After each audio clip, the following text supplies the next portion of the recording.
What's up? What's up? What's up? All right. I got my computer on so I could read these comments right quick. Let me turn the volume down on that.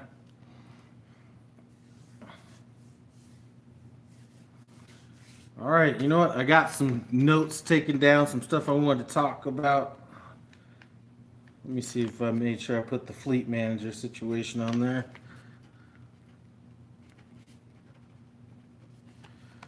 All right. I'm trying to have a little bit of structure to this. Let's see. I hear you. All right, so trucking with Tom Bell. That's one of the guys I listen. We got some guys on here I talk to from time to time. We got Johnson's Logic. We got trucking with Tom Bell. He's over there at Millis. Uh, see if there's anybody else on here that I talk to on a regular basis.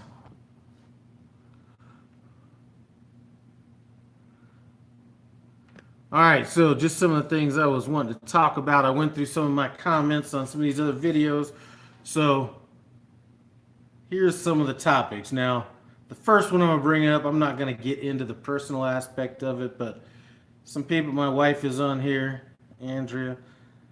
Some people had asked me about this crazy bag situation. So I'm not getting into the personal side of that, but just some of the things that came out after that. So we're going to talk about that.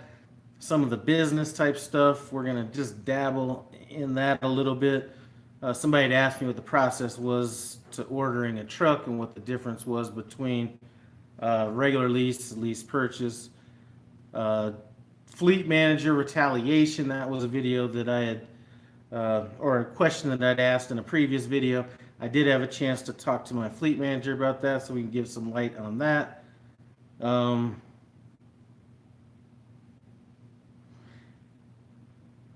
Time off, how much that costs you, stuff like that.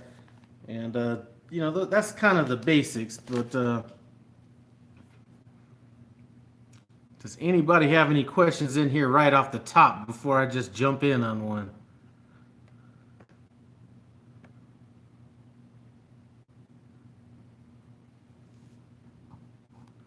See if I can get this camera a little bit better.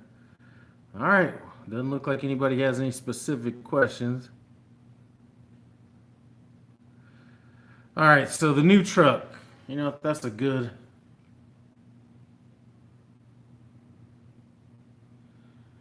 Let's see.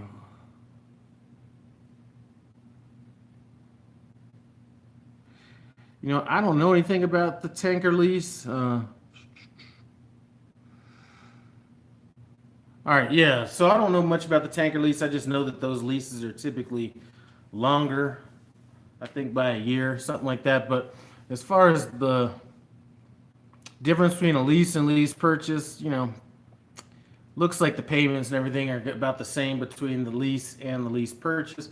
The difference is on the lease purchase, you have to put down $14,000, which gets reduced by every year that you have leased with Prime.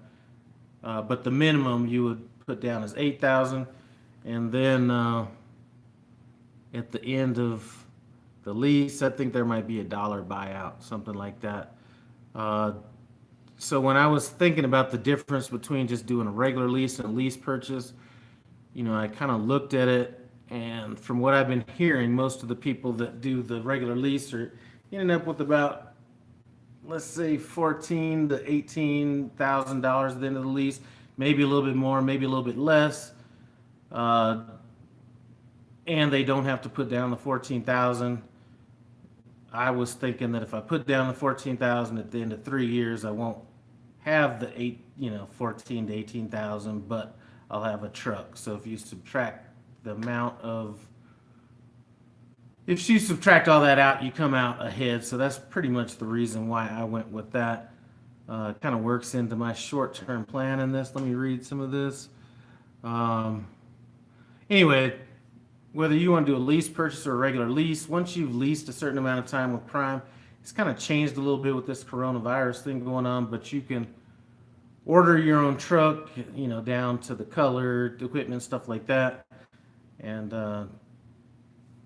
kind of go that route. So it really doesn't matter whether you Trucker Nene, Jang. It's been a while since I talked to her. I thought she was mad at me about some of the comments I made about the freight market with owner operators.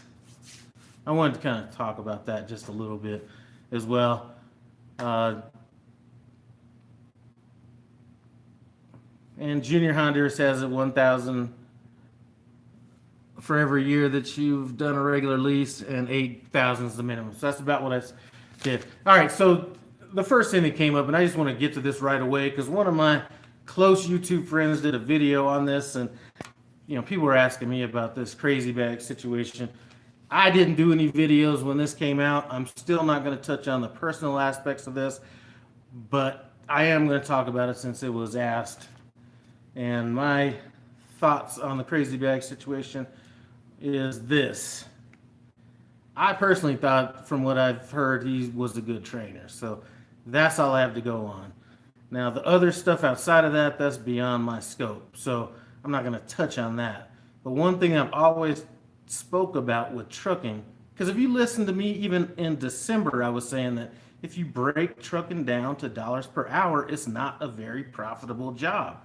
You need to have a goal. So you just can't step into trucking with no goal and then end up 14 years later with nothing. So when everybody else was focusing on, messing with the girl and doing all that kind of stuff, the one thing that I had looked at in that situation was maybe lack of planning and stuff like that. So I wasn't looking at what was going on with that. I was looking at it like I would want to be a little bit more prepared at that time in my trucking career to just be in that position 14 years down the road. That's about all I'm going to go in on that because, like I said, from a training aspect, I think he was, from what I heard, a good trainer. Maybe not as prepared as he possibly could have been at the end of that, but that's kind of that. So if you get into this business, and I said it way back in November. Okay, so let's talk about this. So the question was, what do I think about the videos Crazy Bags is doing now? So that's that. And I'm trying to tiptoe around it because it's not something that I feel 100% comfortable talking about. But my man, the Million Mile Man, did a video where he was kind of went in on Crazy Bags talking about he slide dissing the trucking industry, and I kind of felt the same way. I really don't care whether he was slide dissing the trucking industry or not, but if there's one thing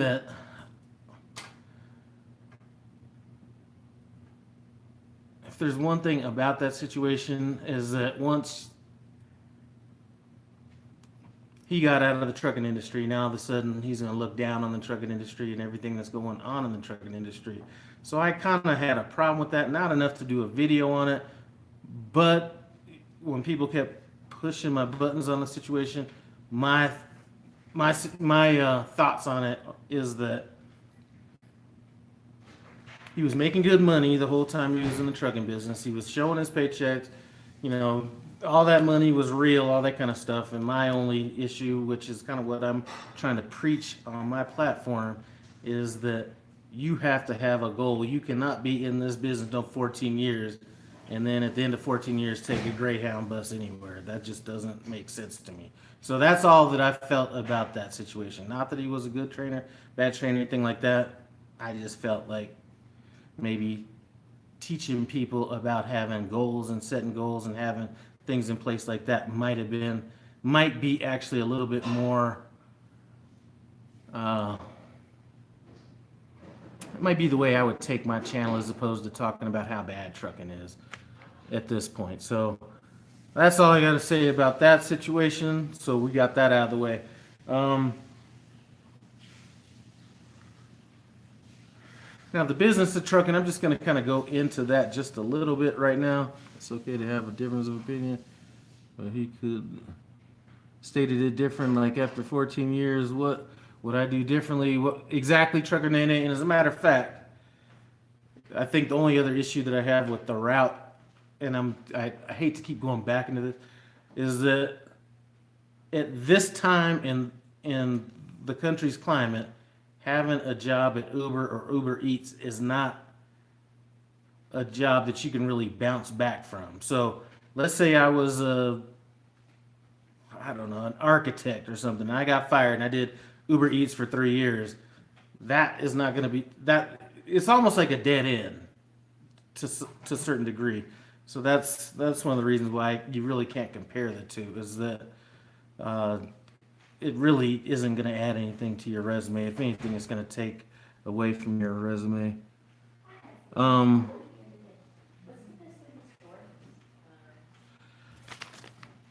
all right, so just a little bit about this whole business banking thing, and like I said, I'm trying to do like a thing where I sit down and write down some notes. The first thing, and this is the one thing that I need to talk about when it comes to this, and I think if you have this, you don't really even need me to do a video. Is the main thing when it comes to banking and trucking is to actually have a banker. Okay? That's the first thing. Now, a lot of truck drivers are not going to have bankers unless they have some strong personal income or some strong banking relationships on the personal side themselves. So you almost have to go out of your way to build that relationship with a personal banker, because while trucking is you actually own a business, it's not really a business. A bank's not going to look at your company like a business. You're not really bringing much to a bank like a typical business with that kind of profit is going to bring into it. And that's not saying anything's good or bad or anything like that. That just means that they're not going to go out of their way to court you any further than you actually bring yourself to them. So an example would be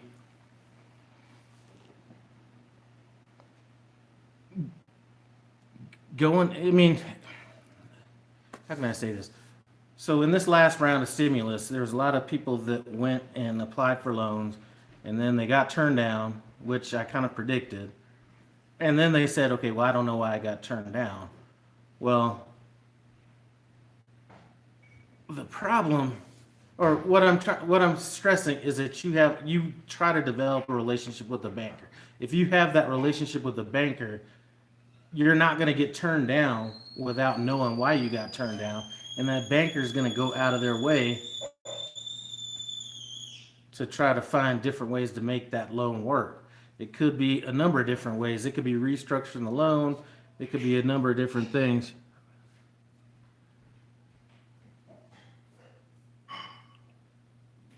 Nene, I'm not even sure in the trucking space, and I'm different in this. I'm not sure in the trucking space I would even concern myself with business credit. I just, I mean, in every, that's the thing about trucking. Everybody can have a difference of opinion and still be right about things. I personally don't think that if I was even going to go the owner operator route, that I would be trying to have business credit or business credit. I just don't think that personally it would benefit me the way I would structure, but that doesn't mean it wouldn't work for somebody else. Here's a mistake I made, and here's a perfect example. I think that I am about as disciplined as it comes, or as frugal as it comes with. Exactly, it depends on your goals. When it comes to credit. So when we were setting up my business account and all that stuff with Prime, and when I first went into trucking, they were putting my money on this Com Data card. I did not want to mess with that Com Data card. I did not want to be using it in ATM or anything like that. So I was using a personal credit card that I had, and ended up getting some debt on it. Now I had enough money to pay this debt off, but it just kept sitting there. I don't even know why it sat there. I just paid it off. I don't know why it sat there. But I think a lot of people can get into a situation where it's just so comfortable just to just leave it there that I don't know. I just don't. I'm just not a fan of credit. And, for me, I'm a little bit later in this. I don't have much of a long-term view on this trucking industry past 5 years. So I'm not really even trying to look at fleets and all this kind of stuff. If I was going to buy a truck, I'm going to try to have enough money in the bank to, if my engine blows, I stroke a check. Or, anything like that, I just stroke a check. I don't really want to be uh, putting little stuff like that on credit. But again, a business relationship with the bank, if you have that, is is going to help a lot. Now, the more you have with that bank, the easier it's going to be to build that relationship. But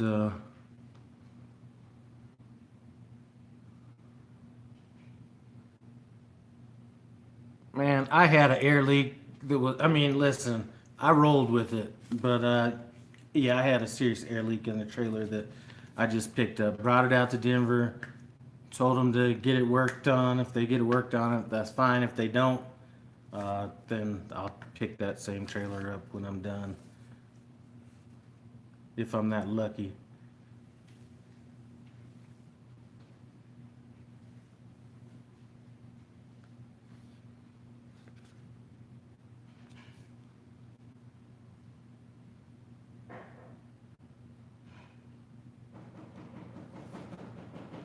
But that's one thing that I want to talk about is they have a lot of different ways to do this. And one thing I noticed in this trucking space is that there's a lot of people that are sitting there looking at their way is the only way to do business. You have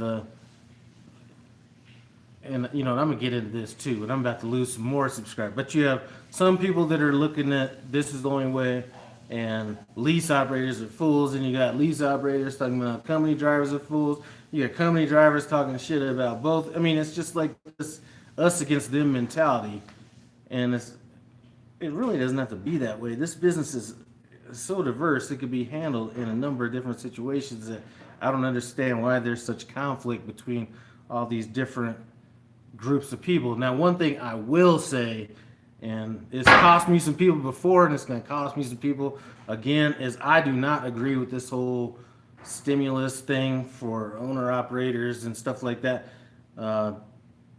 where they're asking for the government to pay money based on their miles and all. I don't agree with that on a number of different levels. A lot of it is just because the business I came out of was built on the market, and the market will always correct itself. It will always correct itself. It may not correct itself as fast as you want, but it always will. And as soon as you start messing with that balance, you start going down the wrong path. As some of you guys could see, the market's already correcting itself. And I just think the people were panicking too fast about this. And then when I hear owner operators saying that they were running under, or they were losing profit during this COVID-19 thing, I have two things to say. They're either lying or they're stupid. It's that simple. It's not, it cannot be either, it cannot be both of those.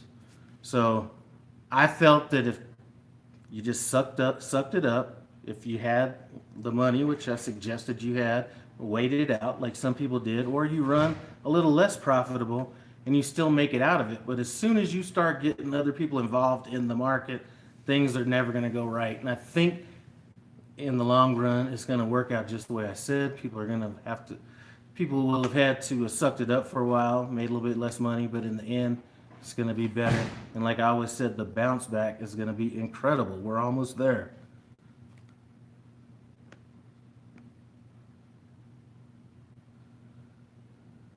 Let's see. So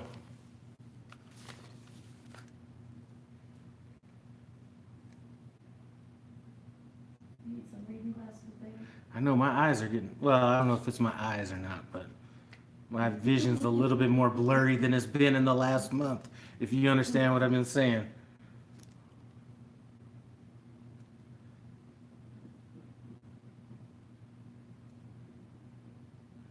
Somebody was asking about the Salt Lake City terminal. Salt Lake City terminal is, you might as well call that the Taj Mahal, because it's taking longer to build that than the Taj Mahal.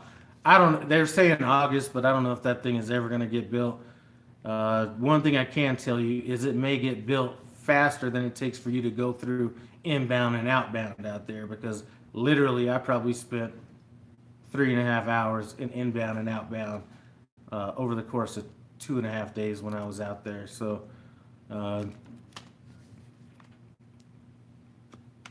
that's a little something about that.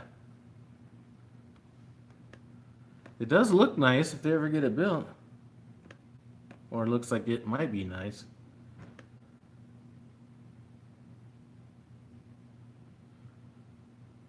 I thought the Salt Lake City terminal was, looked like it was coming along, man.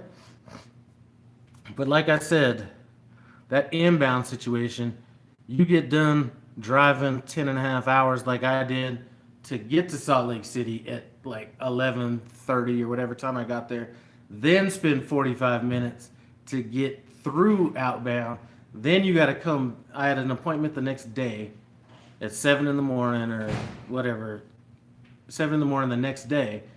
So I get ready to leave like 6 o'clock because it was only like 3 miles away. Then it takes me about another 25 minutes to go back out. Then when I go back out, I come back in. That took about another 30 minutes. I mean, it was just, it killed. I mean, I wasted a lot of time going through inbound and outbound in Salt Lake City last time I was there. And I just don't know why it takes that damn long. All right, I don't need the glasses. That was a joke.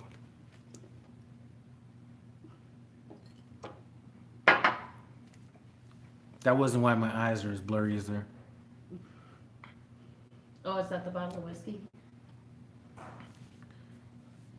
Yeah. See, my eyes are a little bit blurry because it's been a good month, but I had a chance to get home and get on a little Jesus juice, so that's why my eyes might be a little bit blurry, but that's it's been a month, my God.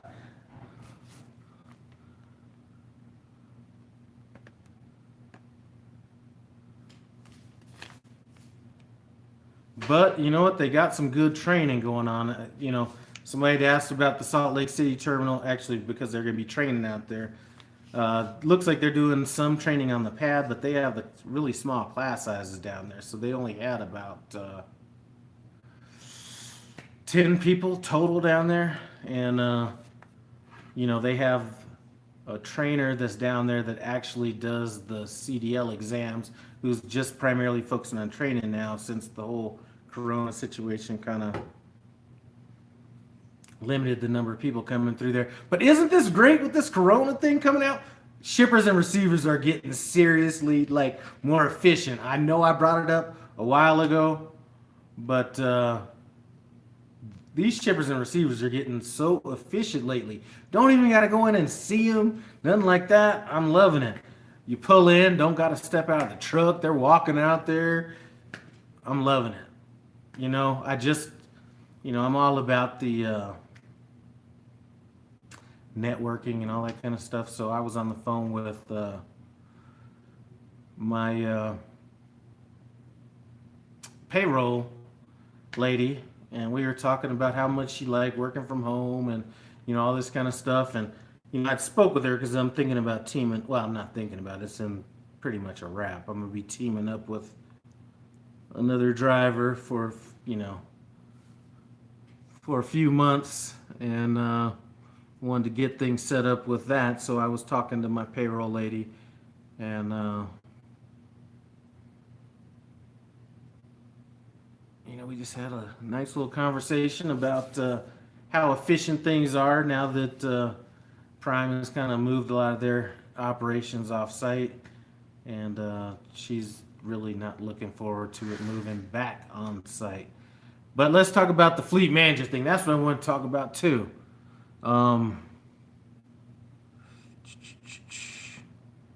Before we talk about that, we could talk about home time. When it comes to home time, another question somebody had was, how often do you take off? How long do you stay home? All this kind of stuff. For all these people that are on YouTube or just in general talking about how much money they make and all this kind of stuff, they probably are doing more than I am because I'm not staying out. I did stay out 2 months last time, but that wasn't by design. That was because of deer hitting me, cars hitting me, and having to get my car and the truck in the shop and stuff like that. But typically I'm gonna do about a month out with about 7-8 days, stuff like that. So what you need to prepare yourself for is you ain't gonna be making no money while you're home. Of course, I'm gonna get the bottom bunk, yo. And well, everybody's gonna be in the bottom bunk when the truck is moving. But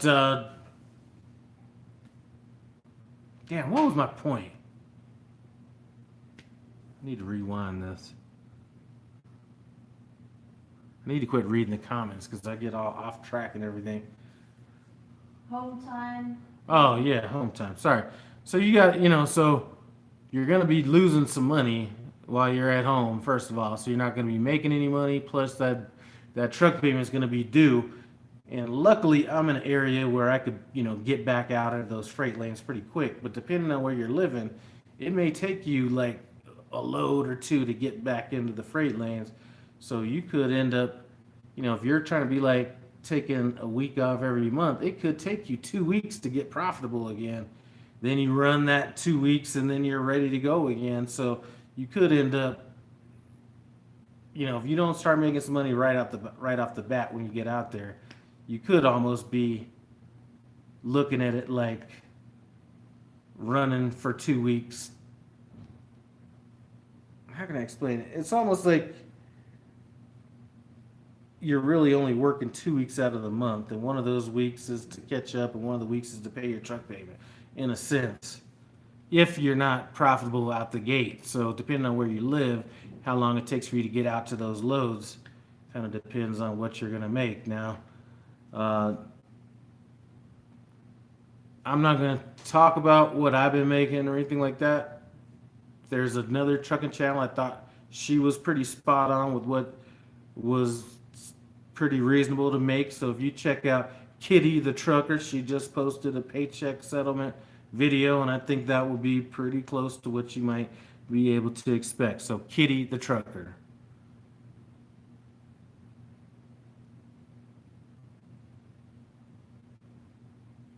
All right, let's see. What is Chris saying? I don't get it.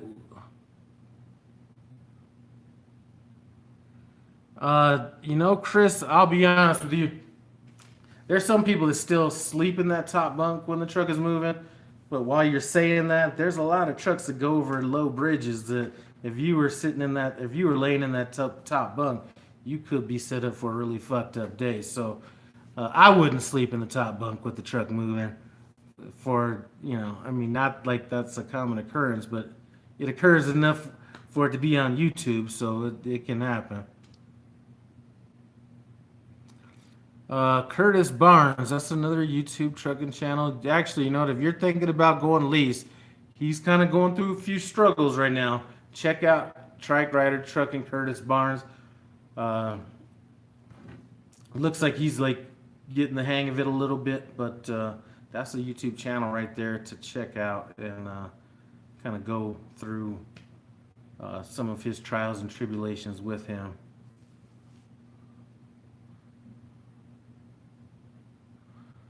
So, Tom, here's the way it works with Prime. You have to sign these waivers and everything. When the truck is moving,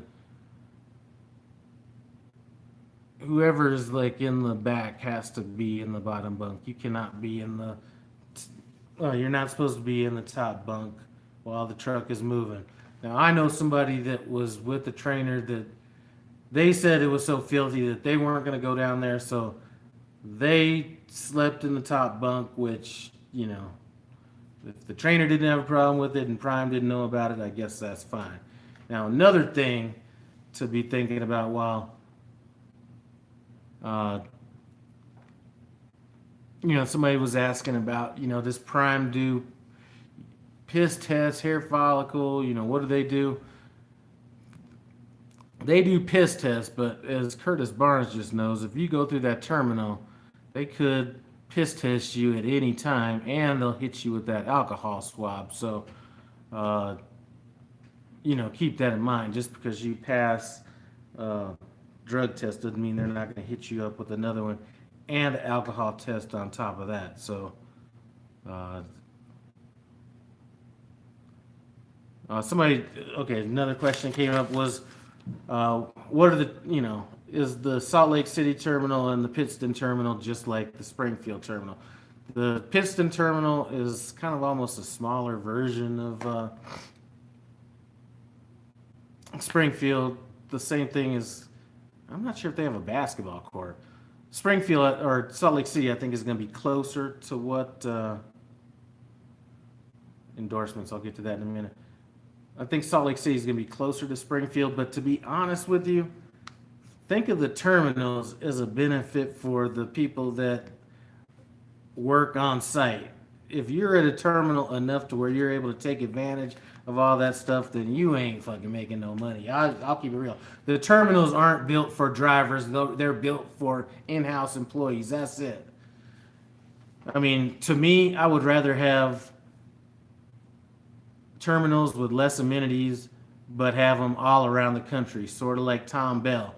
You know, he's with Millis and Heartland Express, so they got a bunch of different places to park around the country. All I need is some dirt lots, you know what I'm saying? I don't need the basketball court and the, you know, food and all that stuff. You know, you're only there like, what, once every 2 months or something like that. So to me, it's not much of I mean, it's nice when you get there, like I'm going to be going there after I'm leaving here, but that's not a benefit of the drivers. Now, if you are a dispatcher or you're in payroll or you work somewhere in sales or whatever, and you can go down there and hit up the gym at lunch or go, you know, all that different kind of stuff, those are the people that are making out, the people that are in-house, not the drivers. And as a matter of fact, you can get trapped at that terminal if you don't get the right load out of there. What was the question? Endorsements. You know, I have all of my endorsements. I did not actually, I mean, I got everything including hazmat, but I did it kind of backwards where I got my TWIC card before I got my CDL. So when I got my hazmat, I forgot what, they didn't run the background check, so I actually have it. All I need to do is have them added to my license, but it's not on my license. I personally will never run true hazmat loads. To me, it's not worth it. You know, there's a lot of people out there that are looking for adventure and looking for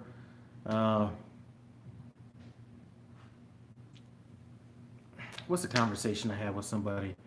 You know, they're looking to push theirself and all these different kind of things. You know, they were trying to get me to go to a load to Canada. I don't have any desire to go to Canada. I don't want to go through the headaches. I don't want to go through anything. You know what? Just give me I'll take less paying loads to stay right in my little comfort zone. You can send all the adventurous people up to Canada that want to do all that kind of stuff. But that's the same thing with hazmat. Unless you get into real hazmat, this little kind of hazmat that most people are running does not pay enough for me to get a hazmat or to actually have it added to my license.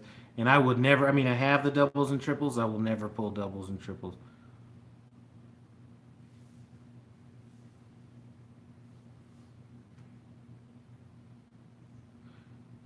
Now, another question that somebody had asked was about detention pay. Prime does pay detention. Now, I just realized that they changed, that it's not paid the same way between company and lease.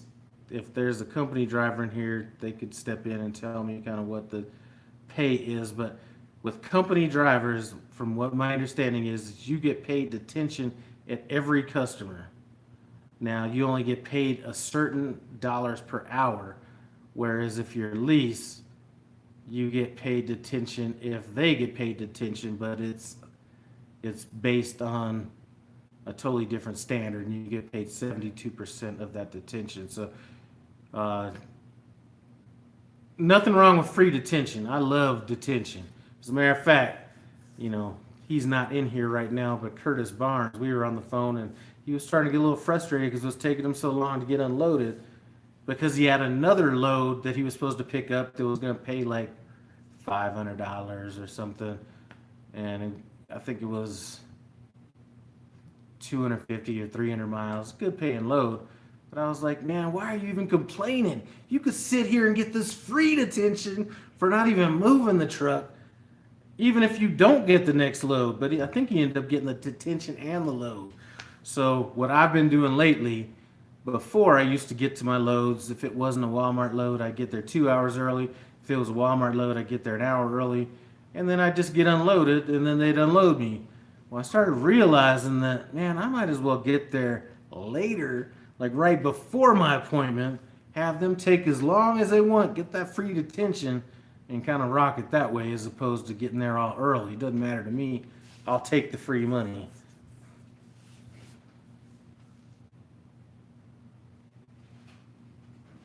Yeah, so I think Johnson or Ross, that detention was paid at, wasn't it like $17 an hour or something like that? I forget what it was, but it was 100% of the time though. Whereas it's not 100% of the time on lease, but it seems to be more.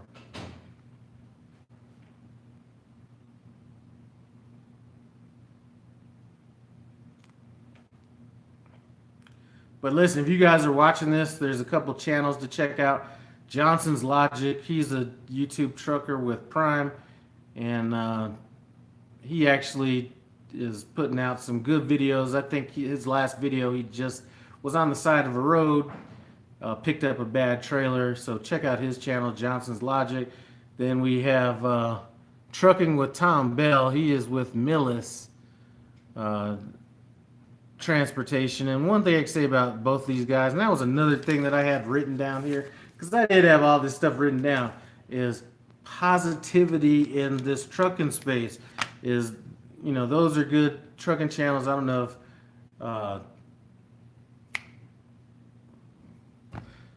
if Trucker Nene's in here as well. Another positive trucking channel. Junior Honduras obviously is the guru of Prime.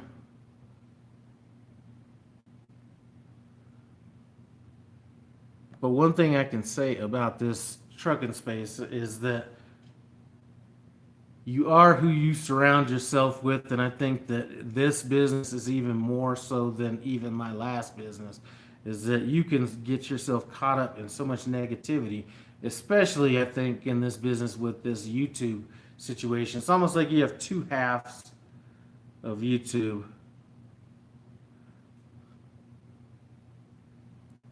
All right, Muhammad, are you the Muhammad I talk to on the phone all the time? Just throw a yes in there, because I wasn't sure what your last name was. But yeah, Muhammad. Now that's somebody that's too smart to be in truck driving. I think he was trying to be, you know, he's like went to college and was going to become a doctor and all this kind of stuff, and then got totally off the path, and now he's a truck driver. But anyway, smart dude right there. Another positive person. He doesn't have a YouTube channel, but you know, I do think that surrounding yourself in this business with people that are positive. You know, there's so many negative channels out here that you can get dragged down by.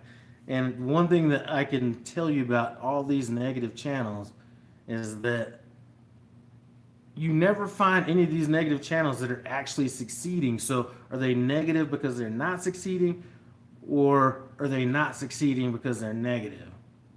I don't know.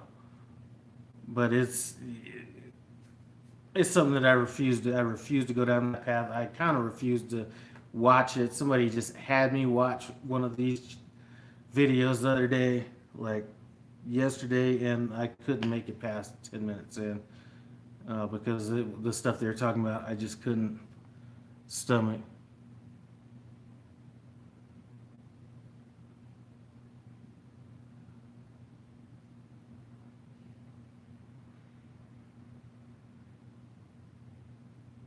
And listen, this is such an easy business to be positive in.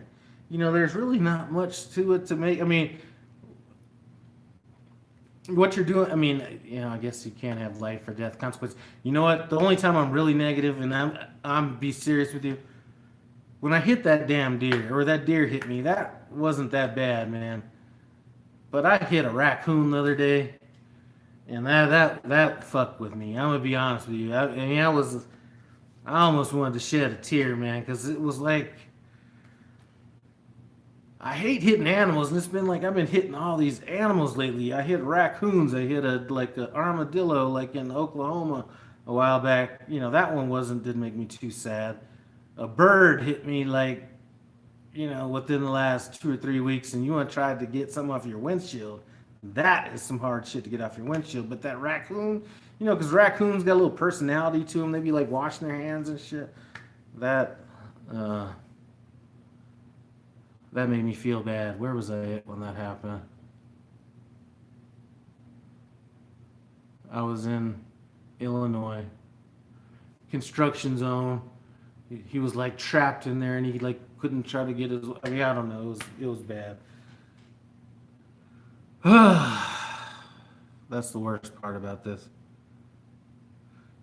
And I don't know if my man Ross is in here or not, but Ross, not Ross. Ross is Johnson's Logic, but my man Nick, he hit a duck with the ducklings walking behind the duck.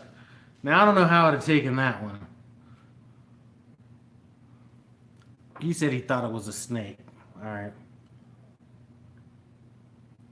That's the worst part about this job, is hitting that kind of stuff.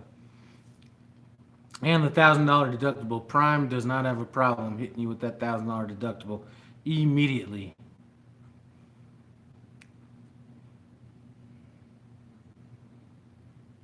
If you're Lease. And if anybody any questions, the truck should be here in the middle of September. So if you're still watching this video, I did a video a while back where I was kind of talking about the current events and everything. Somebody said that they thought that I might be, despite my wife being white, my best friend being white, said something about me being, they didn't call me racist, but something along those lines. But my new team driver is not only going to be older than me, but he's a white dude. And he watches NASCAR, so that means he's really white. No, I'm joking. Anyway, that's my man. We're going to be hooking up in a couple weeks out in Springfield. I just got to get my truck cleared out. We're going to hit it together. Like I said, we're both old, so we're not going to be like really running. We might put like 9-hour caps on our drive time or something like that, but we aren't going to be trying to kill ourselves. The load choice board, you might have to ask Trucker Nene about that. I have no idea about the load choice board. That's another thing. I was talking about the fleet manager retaliation. I'm all over the place. I don't know about the load choice board. That's nothing that's been brought up with me, but in relation to that, I did have a conversation with my fleet manager, and I straight up asked him if there was any retaliation that goes on if a driver turns down loads. Now, I spoke with another person that he's not with Prime now, but he came to Prime and he left Prime because of some training issues, but he happens to know a fleet manager at Prime, so I got some information from my fleet manager and then kind of got some information from this person that spoke with this fleet manager. So my fleet manager basically said, there's no retaliation. I know that's what people want to hear, but that's not the case. A lot of times I may not even know the load that you're turning down until you turn it down. Depending on what the situation is, I may ask why the load is, why you might be turning the load down, especially if it's a load that might be high priority or something like that. That might be a different story, but in short, what he was saying was it would take more time and effort for them to retaliate against you for turning down a load than just giving you another load. Now, you may go to the bottom of the board, because it seems to me from what I heard, these might be kind of automated to some degree, so you might go to the bottom of the board, but there's no specific retaliation. And it seemed like they were ranking your truck on a whole bunch of different things. Like, I think how many times you turn down a load might be one of those factors, but how far you are away from certain locations, even how much fuel you have, like your on-time percentage. Like, your truck gets ranked in so many different categories, and that kind of controls things to some degree. But the answer to retaliation, no, from what he told me. And I kind of believe that. because my fleet managers never give me a reason to not believe him. All right, so that's that.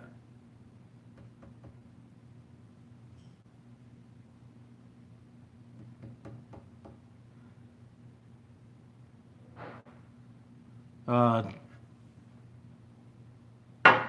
what is the average pay?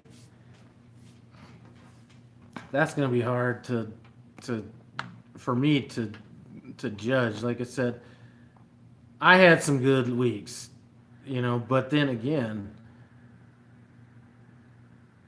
I don't just look at Kitty the Trucker's channel. She just put her paycheck stubs out there. Uh, I've never turned down a load for the money specifically. Now, if something was completely out of whack, I might turn down a load. Let's say that they wanted me to go 2,000 miles to Miami, Florida, and it was paying $2,000 or something like that. I may turn down that load going to Miami, Florida, knowing that I got to deal with all the headaches down there and getting out of there. I may look at that, but I would turn down the load more so because it was going to Miami, Florida than the money alone. There's just certain places that really aren't worth me going to if I have the ability to turn them down. The Northeast, until I team up, there's no reason I would want to go to the Northeast as a solo driver. There's no benefit to it. I'm not getting any better loads out of there. I haven't seen any better loads. Every time I came out of the Northeast, I came out with the average paying load. So going up there just doesn't make sense for me. Now, there's some people that like the challenge. I don't. Finding parking is not a challenge that I feel like I need to take on.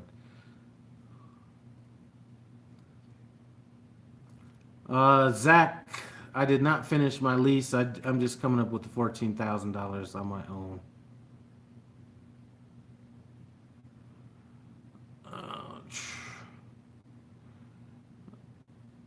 And then what's the operator assets at the end of the lease bonus?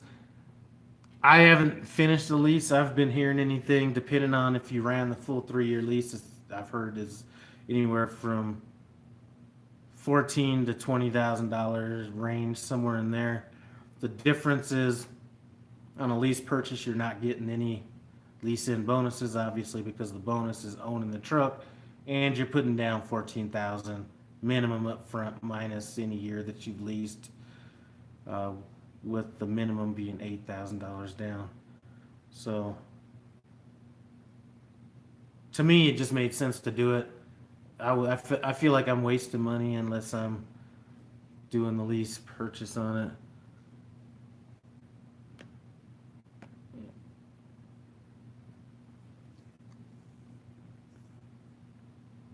Listen, I don't mind, Muhammad, I don't mind them Tropicana loads coming out of Florida as long as they don't go too far. I don't want to do a Tropicana load for 1,500 miles. I'll do one for 250 miles, just get me right out of Florida. But the problem is your boy Curtis, Trike Rider Trucker, he got out of Florida with the cheap paying Tropicana load to Georgia or Atlanta or Alabama or something like that, and then went right back down into Florida. That made no sense.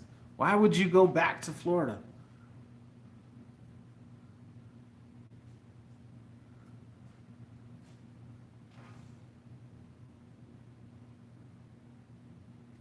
Yeah, I don't mind New Jersey. I don't mind New York. I don't mind all that stuff as long as I don't need to find parking and none of that kind of stuff. And one of the things I hate about New York and New Jersey is there's so many local drivers out there that know exactly where they're going. Is you see all these little box trucks zooming up and down the highway like 75 miles an hour, cutting in and out of you, doing all this kind of stuff, and it's a headache just not worth dealing with. Why are you going to deal with it when all you have to do is say no? Now, like I said, if I'm going to be running teams, I'm going to get more of that happening, but there's nothing about New York, New Jersey, Delaware. I mean, I'll take Maine if I can get in there and get out. But I just don't want to get up there, sit around, and wonder what's going to happen next. And then, as soon as you find a place to park, now they got a load for you.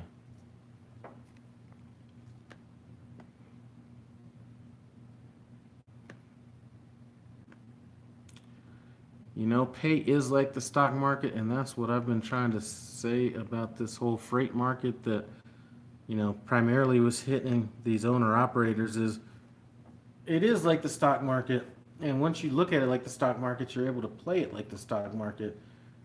If the freight is low, then you just don't.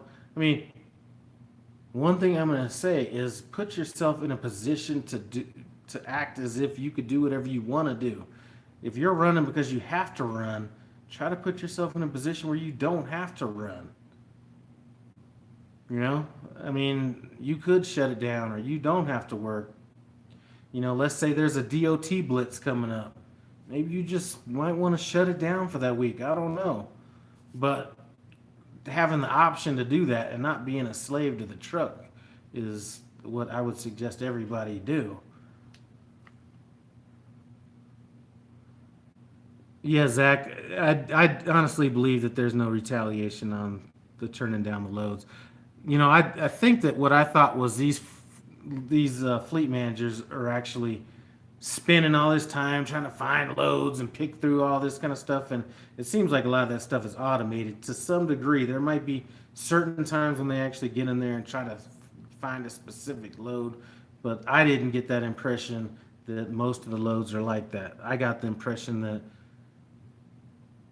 some of these loads just get kind of automatedly sent to you, and then when you turn it down, your fleet manager sees that you turned it down, and then they might have a question about it.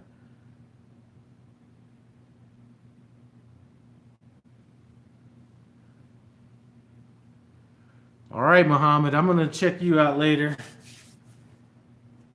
Muhammad and his brother have been running teams for a while, and they went from company to lease here just recently, and seems like they're liking that move pretty well.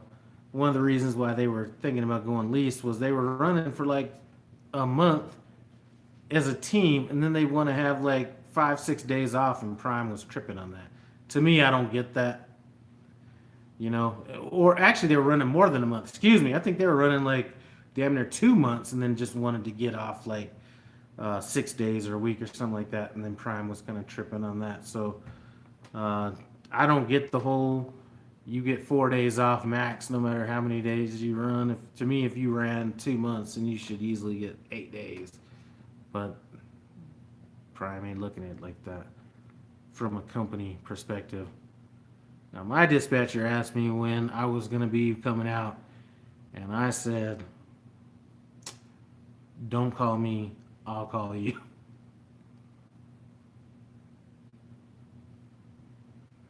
All right, man. Ross, I'm going to be in Springfield in about another 10 days, something like that. I'm sure you're probably not going to be there, but I got to go out there to team up with my man, and I need to get a mattress for the top bunk, and then I need to possibly get a refrigerator. I'm not sure. I'm going to leave that up to him. If he wants to get a refrigerator, we'll get a refrigerator. If he doesn't, and he wants to use that for storage or something like that, then we'll use that for storage, because there's just not a lot of room for two grown-ass people in a truck. So I'm not sure which is more important, the refrigerator or the space to put some stuff. So we'll see.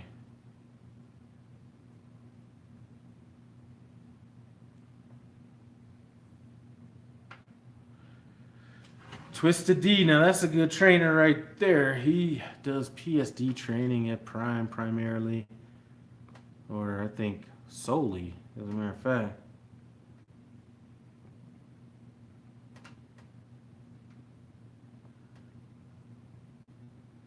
Twisted Big D, we just spoke, I spoke just a little bit about just random stuff, the Salt Lake City terminal, when that's going to be ready. Inbound, outbound, Salt Lake City, you weren't here. It took me so much time going through inbound and outbound over the course of 2 days that it was literally like over 3 hours of my clock just dealing with inbound and outbound. Fleet manager retaliation, we spoke I spoke to you about that over the phone. I don't think, there's any retaliation. Irv Gotti, Man, it's the ink, baby. I don't know about Irv Gotti, but Irv Gotti is the man. That's one of my favorite people right there.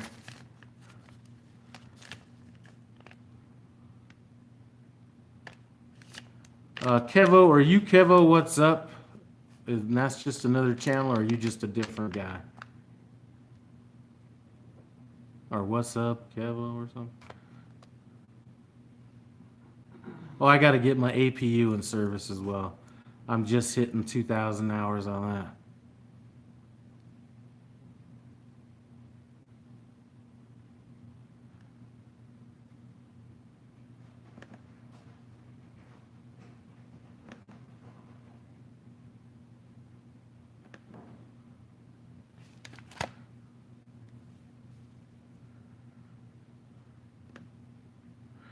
Is there any other questions? People had a bunch of questions. I wrote them down. I answered them, but I'm not sure if there's any more questions that are out here in regards to the stuff that I had written down.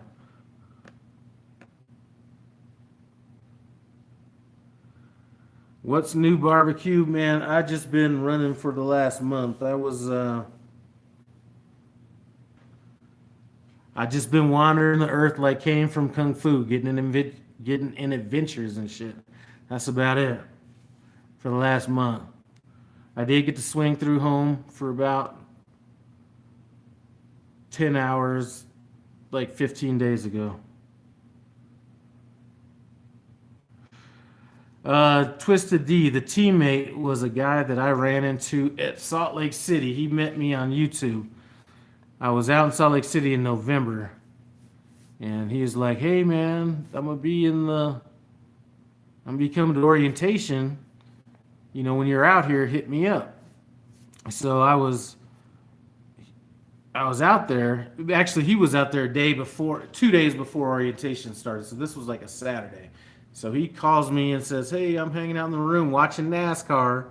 You want to come over and eat some chips and whatever?" So go over to his room. We're eating chips and dip and watching NASCAR. Like I said, most NASCAR I've ever watched in my entire life. But we're doing all that, and then that was it. And we kind of spoke a little bit like over the course of the next few days, but that was kind of it. And then he just hit me up and kind of mentioned some stuff that he was kind of thinking and asked me if I would want a team. And took a lot of thought, because being on my own is,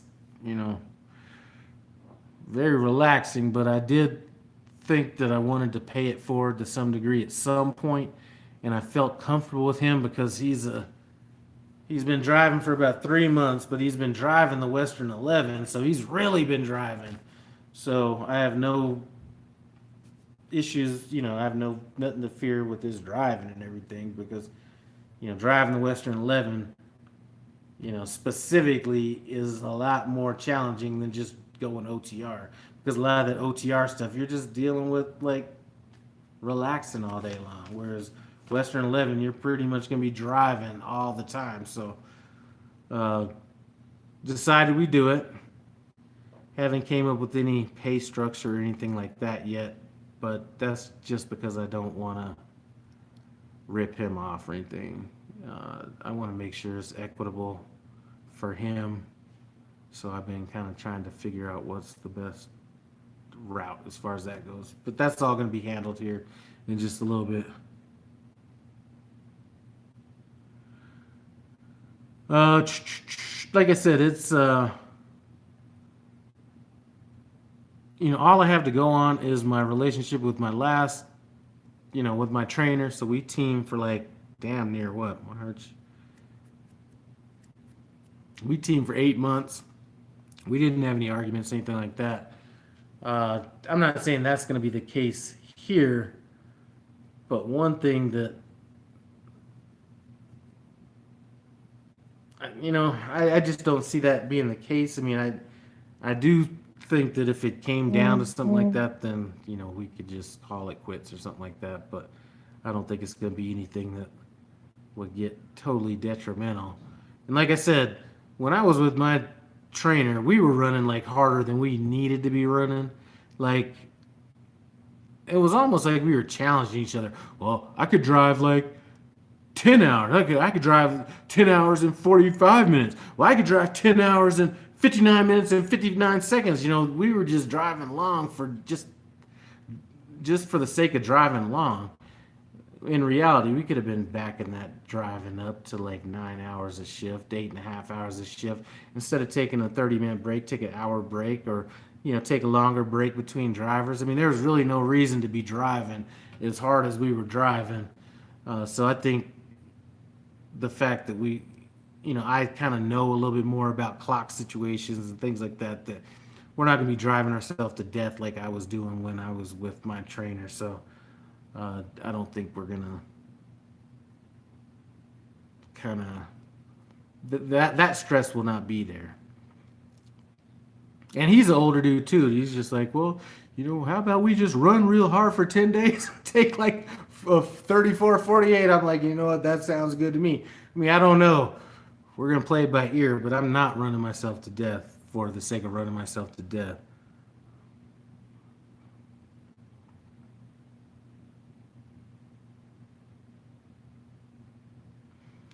But I make a lot of jokes about me relaxing and, not having, not minding sitting around in shippers and receivers. If you look at my miles, and I don't have them pulled up here, 3,000 miles, 3,200 miles. I think I did like 15 one week, but, I'm always getting those longer loads, like, 2,000 mile loads, 1,500 mile. I'm always running like, in that 3,000 mile range, for the most part. So the running has not ever been the issue.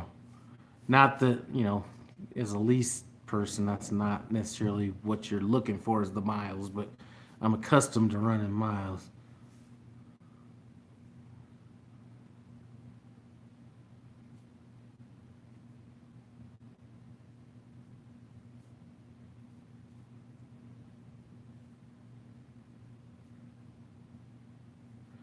Well, they were serious about them damn masks up at the Salt Lake City terminal.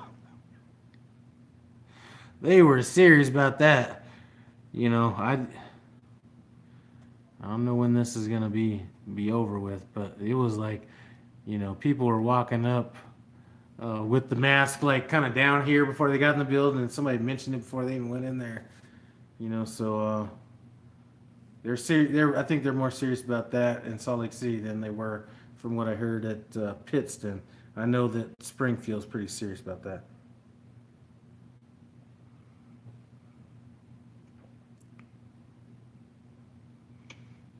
Yeah, I know they require it, but I mean, this guy was walking in with his mask kind of like down, and before he even got there, some security guy was on him about it. Like when he was in the bay, before he'd actually even gone into it. And I will say this, hopefully he's not watching, but the security guy at Salt Lake City could be a little, you almost feel like you broke the law when he comes up asking you the questions. He's a little too like serious about his damn job of asking these questions. So it's especially when you get done driving 10.5 hours, you're not looking for somebody to be that aggressive about asking the questions. All right. Do you have any suggestions of how to nicely keep your fleet manager from acting like he's totally in charge? I ran him for 6 weeks and took it. Zach, the best thing I can say is I can honestly say this because I've heard fleet managers on the phone with company drivers and lease drivers, and there's a complete distinction between the two. Now, if you're leasing and your dispatcher's talking to you like that, I haven't heard that yet. But I have heard a company fleet manager, actually on 2 occasions, speak to a driver in a way that I thought was a little reckless. As a matter of fact, Oh, I don't even want to mention the name because they're in here, but or they might have just left. I don't want to mention that, even though they. Anyway, let me shut up. Anyway, I have heard there's a difference between the two. Can you go home on weekends if you lease? Malcolm, if you can stroke that payment, you can go home whenever you want. Now, I don't know if they could get you home every week. That would be the problem.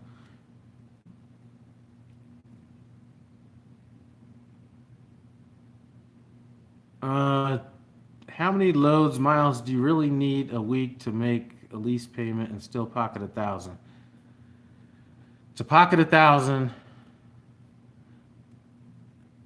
if you were to do 3,000, you would probably pocket 1,000. I'd have to take a look at my last, because I did one of my weeks. I did do that. Kind of ended up in that range.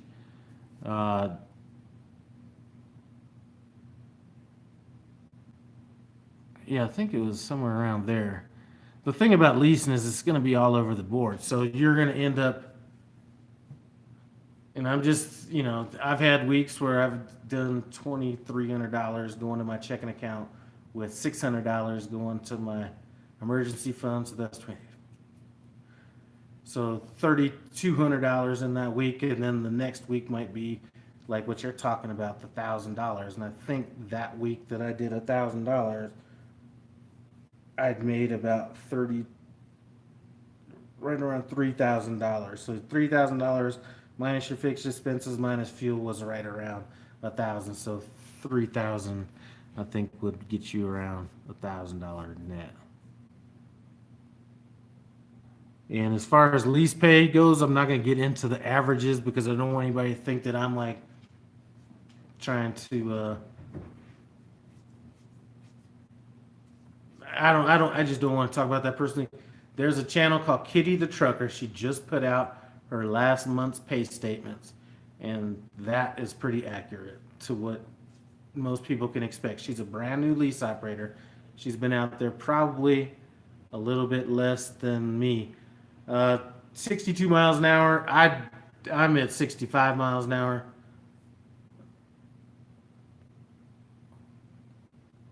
I didn't find the benefit to going less than 65 miles an hour unless I had. Here's what they're always going to tell you: drive slow, get better fuel economy, all this kind of stuff, and that's like preached all the time.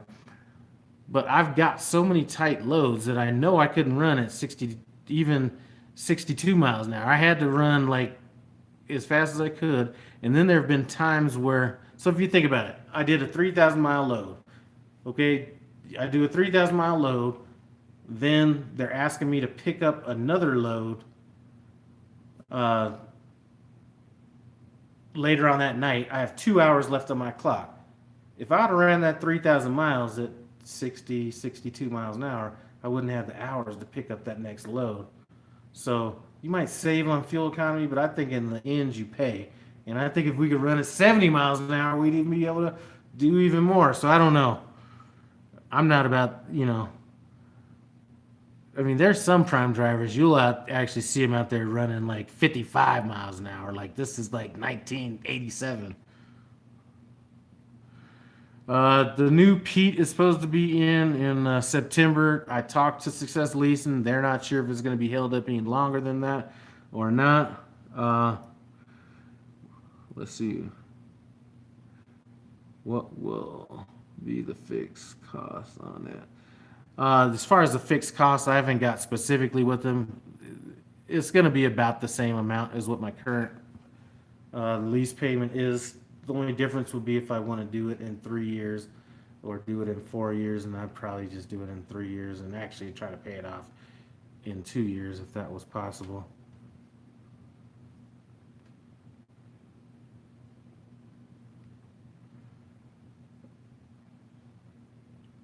I do appreciate it that you're saying that. No crazy BS to attract viewers, man. This channel, I just want to keep it raw. I got that other barbecue and cooking channel. I just did a video on that earlier today. And all that editing I'm thinking about I'm having to do on that video later on tonight or tomorrow is just too much. I don't want to get into all that editing on this channel. I just want to keep it raw and to the point. Wait time on lease upgrades. You know what? It's hard to say as far as what it take or the timing on that. The problem is the trucks more than the time to do it.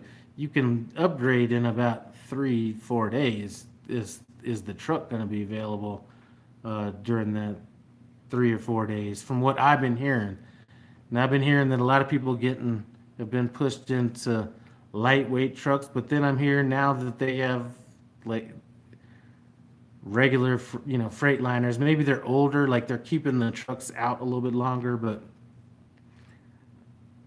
I'm not sure if it's taking any longer to get through that. That's a question that I can't answer though, because I went through that a while back. Yeah, Twisted Big D would know about that because he's sending some of his, well, maybe not his, but he's right there at the terminal. Maybe going through Salt Lake City or Pittston is the play, though. Instead of going to Springfield, where there's a lot of competition out there to upgrade, maybe one of them smaller terminals is the way to go. I don't know. They do give a lease loaner if you like tear up the truck or something like that, but it has to be a certain amount of days. And I was talking to Junior Honduras on the phone when the car hit me in St. Louis, and I was asking him about that, and he was, he basically kicked me down with some good knowledge. He's like, Lyle, you could get a loaner truck and do all this stuff, but why are you going to do that? Because you're going to be out driving that truck, and then you bring that truck back in, and then they're going to nitpick the fuck out of that truck. So if you got the money, just go chill out for a week and get the truck fixed. So that's what I did. Hung out at the Oasis, wrote that off on my taxes, and had a good week. So you can get a loaner, but to me, I don't think it makes sense if they're going to be nitpicking the shit out of the truck when you bring it back.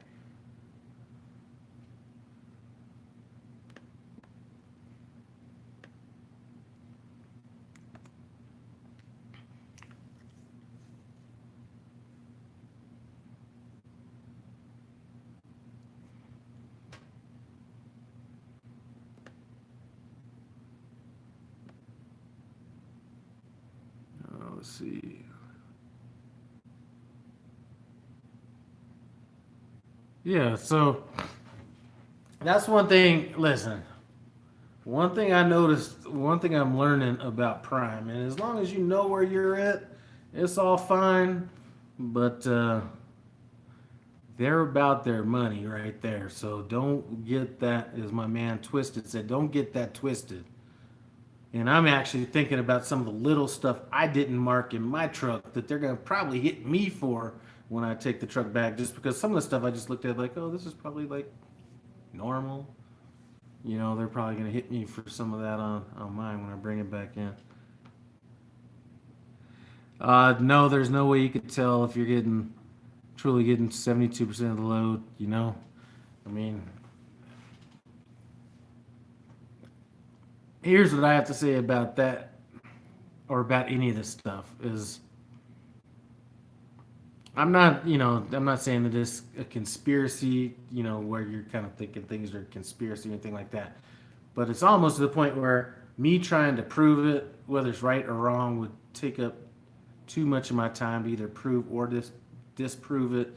And as long as I'm making the money I need to make, I'm really not going to be too concerned about it. So, but I guess there is no way for me to tell. I've never seen a true rate con or anything like that. Best way to set up an LLC is to have a business account and pay yourself a certain amount each week. Yeah, I mean, in short, that would be a good way to do it. I mean, my situation is a little bit different, but yeah, definitely. It doesn't really matter what you pay yourself. I mean, if you really got deep into it and wanted to set up you could set up a LLC or a different kind of corporation and pay yourself W-2 and kind of go that route, But for the most part, you can pay yourself whatever you want to pay yourself. Just make sure that you have enough money set aside for the taxes at the end of the year. So pay yourself what you want, as much or as little. Just make sure you got that money to pay the taxes. And my wife is like always gonna mention she's like the healthcare guru of the He family. asked about it. Somebody asked about it. Oh man, yeah. My wife has some great health. I mean, I don't test the health insurance as much as my wife. My wife tests it enough for both of us, but I hear it's the bomb.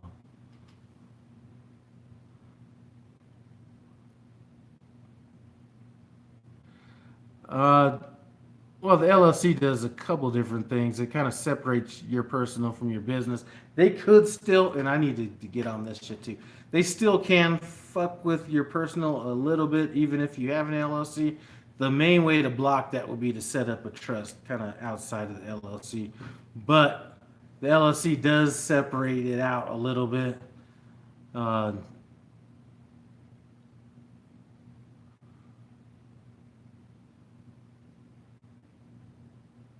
Okay, getting a mortgage with a 1099. Listen, whether you're trucking as a company driver, a lease operator, or owner operator, getting a mortgage is a little bit more challenging than the regular W-2 employee because as a truck driver, since your pay isn't going to be consistent or it's not going to be the same all the time, it's almost considered, in a way, a commission sales job. So a lot of times banks are going to want 2 years of employment in order to give you a loan. Now that's not always the case, but that is pretty standard with any commission type job, which trucking kind of falls into that.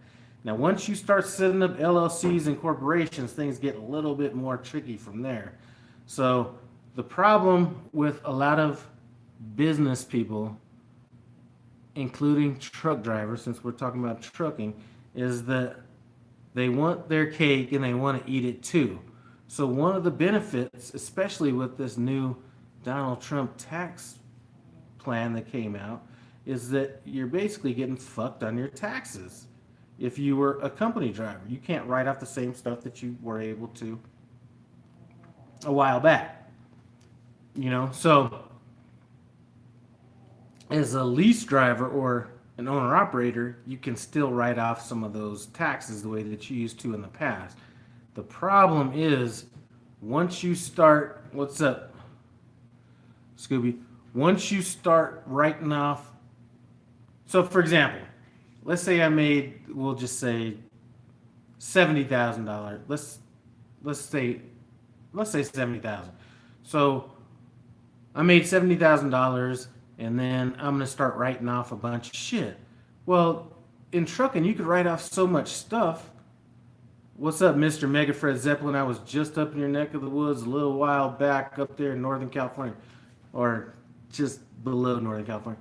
But if you write off too much stuff, once they take your adjusted gross income, now you're not able to qualify for the house that you want. And you're steadily saying, but I made $70,000 a year. And the mortgage banker's like, well, you're only showing $21,000 for the year. So you need to kind of, when it comes to, actually, this is a good video I need to actually think about. When it comes to how you file your taxes, you need to have a long-term view on it. So for example, me and my wife just bought a house, like, how many years ago was that? Like 2017? 2017. So 3 years ago, I mean, if I can get these grown-ass kids out of the house, we might be looking. My wife is flipping me off because she likes having these grown motherfuckers around. But if we can get these grown-ass kids out of the house, we might be looking to downsize. You know what I'm saying? And, stacking a little cash to the side on the sale. But, okay, so with that in mind, I know that my next few years of doing taxes, I'm not going to write off 100% of what I could do. I might be a little bit more conservative on my write-offs. After I buy the house, then I might start writing off, the prime underwear I bought or the, all the questionable stuff that may not actually fall into stuff that you would write off, Oh, shit. Hold on a second.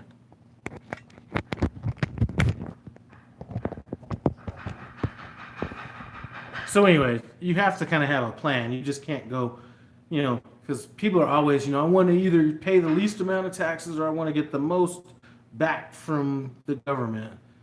So you got to keep that in mind, what your future plans are. All right, so anyway, hire me because they count my pay as bonus. Yeah, so no matter how you count the pay, if it's really a matter of how you write it off, or if you write it off at all. Yeah, give all I don't know if it's pronounced Ramit or Rami or how you want to pronounce it, but give him a shout out for his birthday. I was up in where was that at? I've been up there a few times. There's Sierra Nevada that has a place up there. I forget the name of the city now. Up there, and then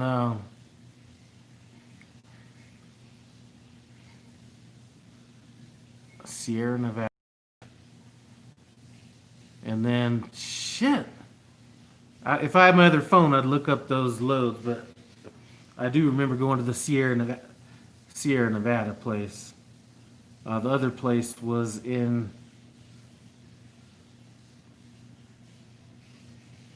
south of Oakland, but kind of in that area.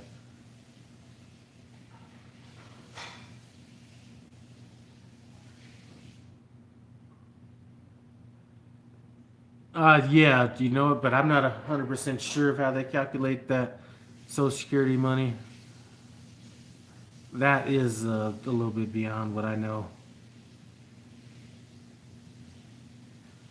And to be honest with you, I'm not 100% sure how the Social Security is looked at from. I know you pay into it, so I'm assuming it will get paid out of your adjusted gross income. But these are all questions I'm going to have with them when I actually go to get my taxes done for the first year, because that was something that was on my mind.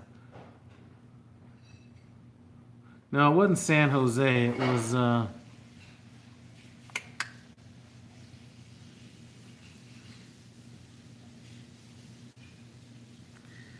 It was sort of near Pleasanton-ish.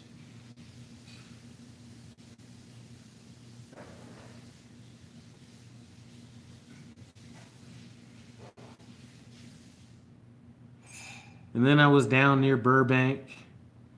And then City of Industry, which is a lot further south of you, but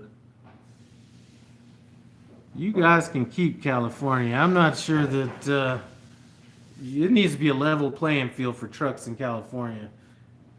It's just a bad drive in California trying to, you can't drive. I still drive about 60 something, you know what I'm saying? But it's hard to be driving around out there when cars are driving by you so fast and there's so many exits that you need to get off and on, and all these lanes are running out and all. I'm not a fan of California at all.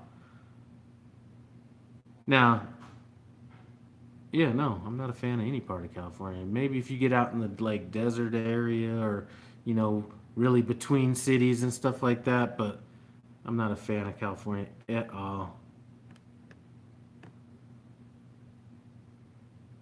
I know team trucks go to California a lot, and the one thing I can say is that I won't have to be worried about parking when I go out there. The one thing, and I could say about California is that's where I really learned how to drive when I was driving through California. It'd be like you put your blinker on, and then all these cars want to speed up and get in your place. So that's where I learned the whole I'm getting over. You know what I'm saying? I'm putting my blinker on as a courtesy, but I'm coming over, just so you know. So had I not had to deal with California, I probably wouldn't have learned that, I'm getting over, kind of deal. Because you will never, if you try to wait for somebody to let you over, you ain't getting over it. It just ain't happening.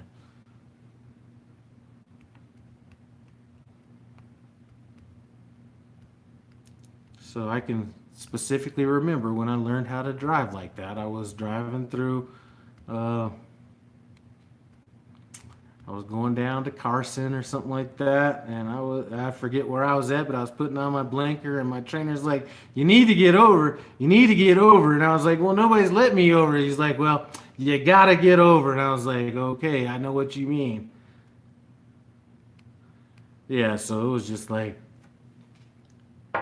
you know, sometimes you gotta realize that, not that you're a bully, but that you can be if you need to be. You know what? Everybody complains about Atlanta. I actually enjoy driving through Atlanta. I don't have an issue driving through Atlanta. My worst cities are cities, not even California isn't like what I would technically call a bad city. I just think that, or a lot of those cities, I just think they're disrespectful more than they are bad drivers. The cities that not scare me the most, but let's just call it scare me the most, are like Dallas or Salt Lake City would be a good one.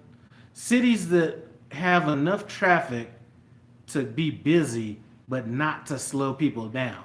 So the difference is in California, if you're in rush hour traffic, you're going 35, 45 miles an hour. There's really not a lot of maneuvering going on. But if you're in Dallas, it's not really slowing down that much. So you have traffic going 65, 70 miles an hour, zooming in and out of you and all this stuff while you're trying to do whatever you're doing. So those are the cities that bother me. Cities like Atlanta that kind of get slowed down aren't the issues. It's those cities where Boston, the last time I went through Boston, it was hard for me to gauge because this Corona stuff was kind of going on. I don't remember Boston being that bad when I went through there. The problem with Boston is,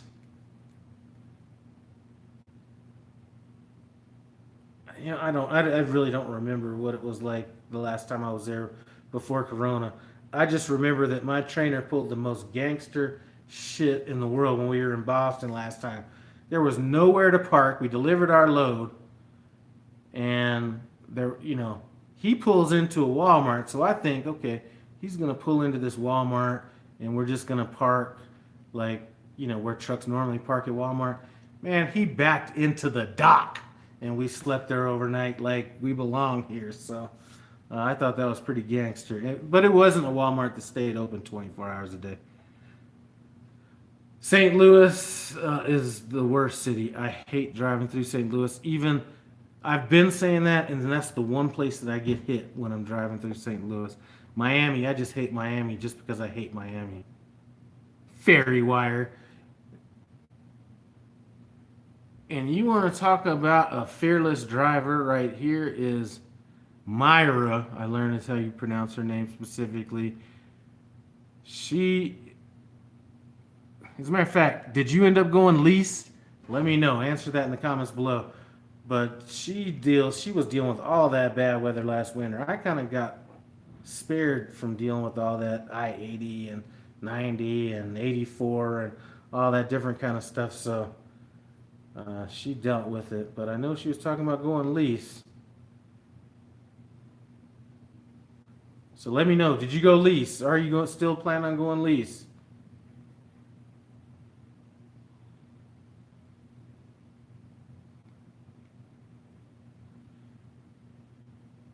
Yeah, Carson, I'll probably be up in Carson quite a bit. And Salinas, I'll probably be dealing with that quite a bit.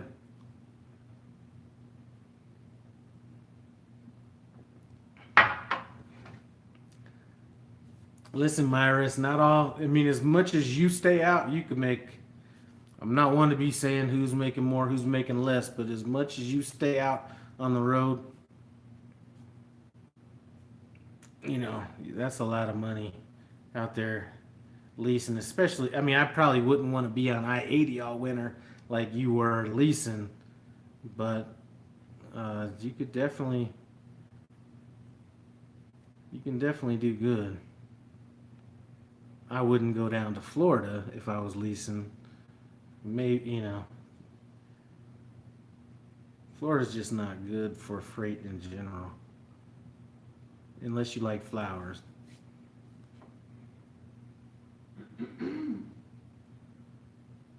And my wife is coughing because she wants some damn flowers. I bought her a balloon. The balloon has lasted for 10 times longer than flowers would last. You know what I mean? So.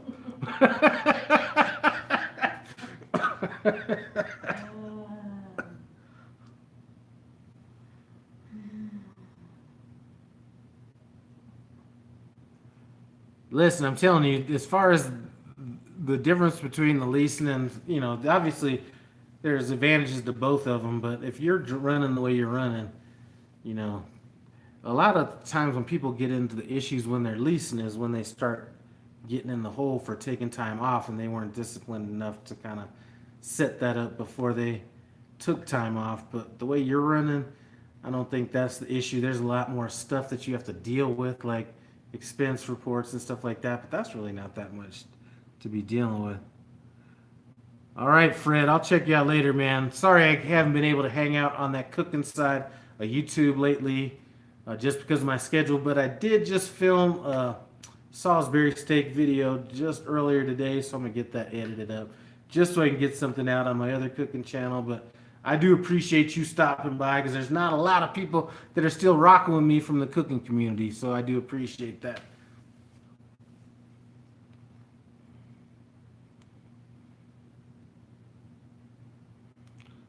See, that's what I'm talking about, Twisted D. Mm-hmm.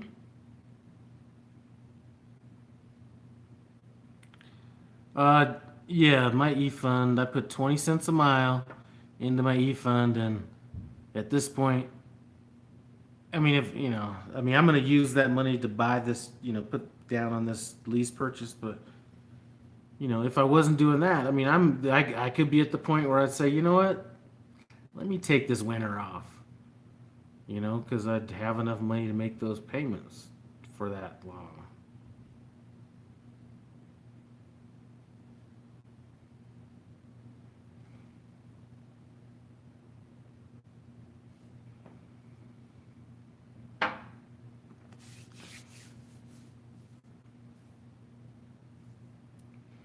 But, I am kind of looking forward to, dang, is my battery dying up here? I am kind of looking forward to getting back out here, teaming again to some degree, just being able to run without having to worry about parking or any of that kind of stuff. Like I said, I wasn't doing it for the money, anything like that. Actually, I'm more or less doing it because I wanted to train to pay it forward to somebody, and this situation kind of accomplishes the same thing, but allows me not to worry as much about somebody's driving skills. And I'm probably going to end up paying him more than he wants to get paid, or what he would be asking to get paid in general. So I just couldn't. To me, ethically, I need to pay somebody correctly. So, like I said, it's not about the money. I'm just doing it to help, and if he makes a little bit of extra money and I make a little bit of extra money, then we're all good. But we'll see how tired I get during this whole thing as well.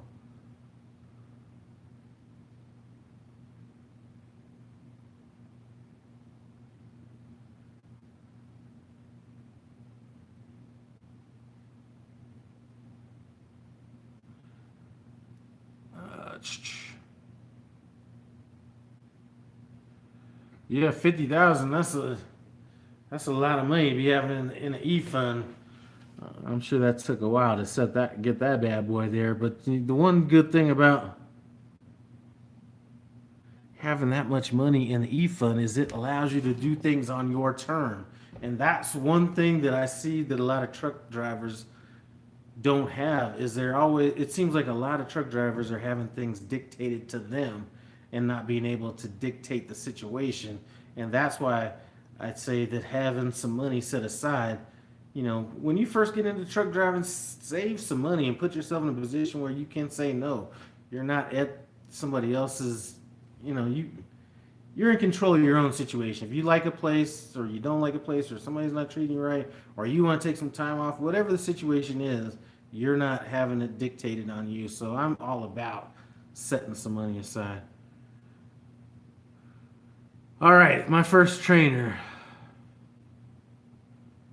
All right, I might get into that a little bit.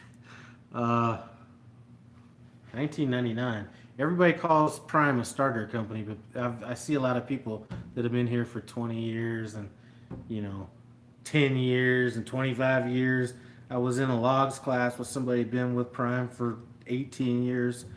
So I don't know where that whole starter company mentality comes from, that everybody says that Prime is just a starter company, because there's people who've been here a long time.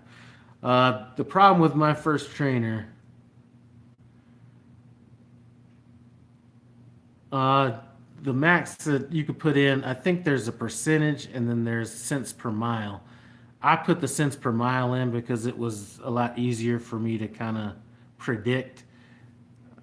There's a percentage that you could put in, but that's based on the gross percentage, and I don't remember what that amount was. The guy that said that, you know, Conway might be able to answer that question, but I don't know what the percentage is on that. Okay, my first trainer.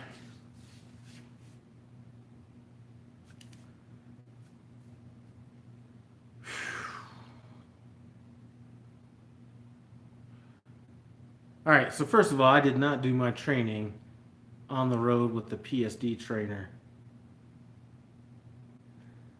I did my training on the pad in Salt Lake City. So I didn't know what to do if you came to a way station. I didn't know any of this stuff. So the first day I get picked up by my trainer, we're driving out of Colorado. Now, keep in mind, we had these phone conversations beforehand. And he was like talking about how religious he was and all this stuff. And I'll be honest with you, I say goddamn a lot, but this guy said goddamn more than me, and that's a lot. So first of all, he's telling me, you know, how religious he is, all this kind of stuff. So I'm like, okay, you know, I can deal with that. Fine.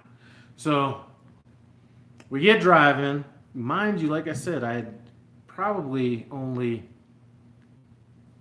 2 hours of driving in Salt Lake City before I got out on the road, which was fine. I still felt comfortable. I didn't feel uncomfortable driving, even though I didn't know how to drive yet, if that makes sense. So, you know, we're driving out of Colorado going into Kansas, and as most of you guys know, that's just a really easy run. Nothing to deal with, just a lot of straightness. So, it wasn't a hard drive.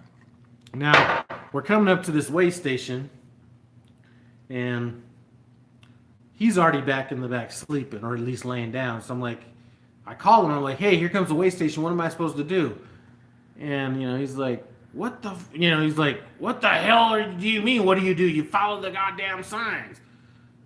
I was like, what signs? I hadn't gone through a way station. I didn't know anything about it. So that was the first thing. So he's kind of talking down to me like that. And he would continually do this, whether I was, you know, leaving. Okay, so to me now, truck stops make sense. Like, there's a flow to truck stops. When you first start driving, it just looks like chaos. Like, you don't know what direction to go. You know, you get fuel. You don't know if you go to the left, to the right, how you get in, how you get out. You don't know none of that stuff. And he was just like completely talking down to me all the time, things like that. Now, one of the things I kept asking him was to try to go and talk to the shippers and receivers and stuff like that when you pull in to do a load. He refused to do that because he's like, there's no reason for you to learn this right now because there's other stuff to learn, which I was like, okay, I'm fine with that. I don't need to learn all that. So never taught me how to back, anything like that at this point.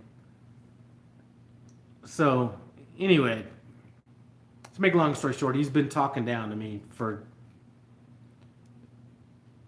a while. Let's say for a good 10 days until things started kind of getting a little tighter. When I started like having enough of it.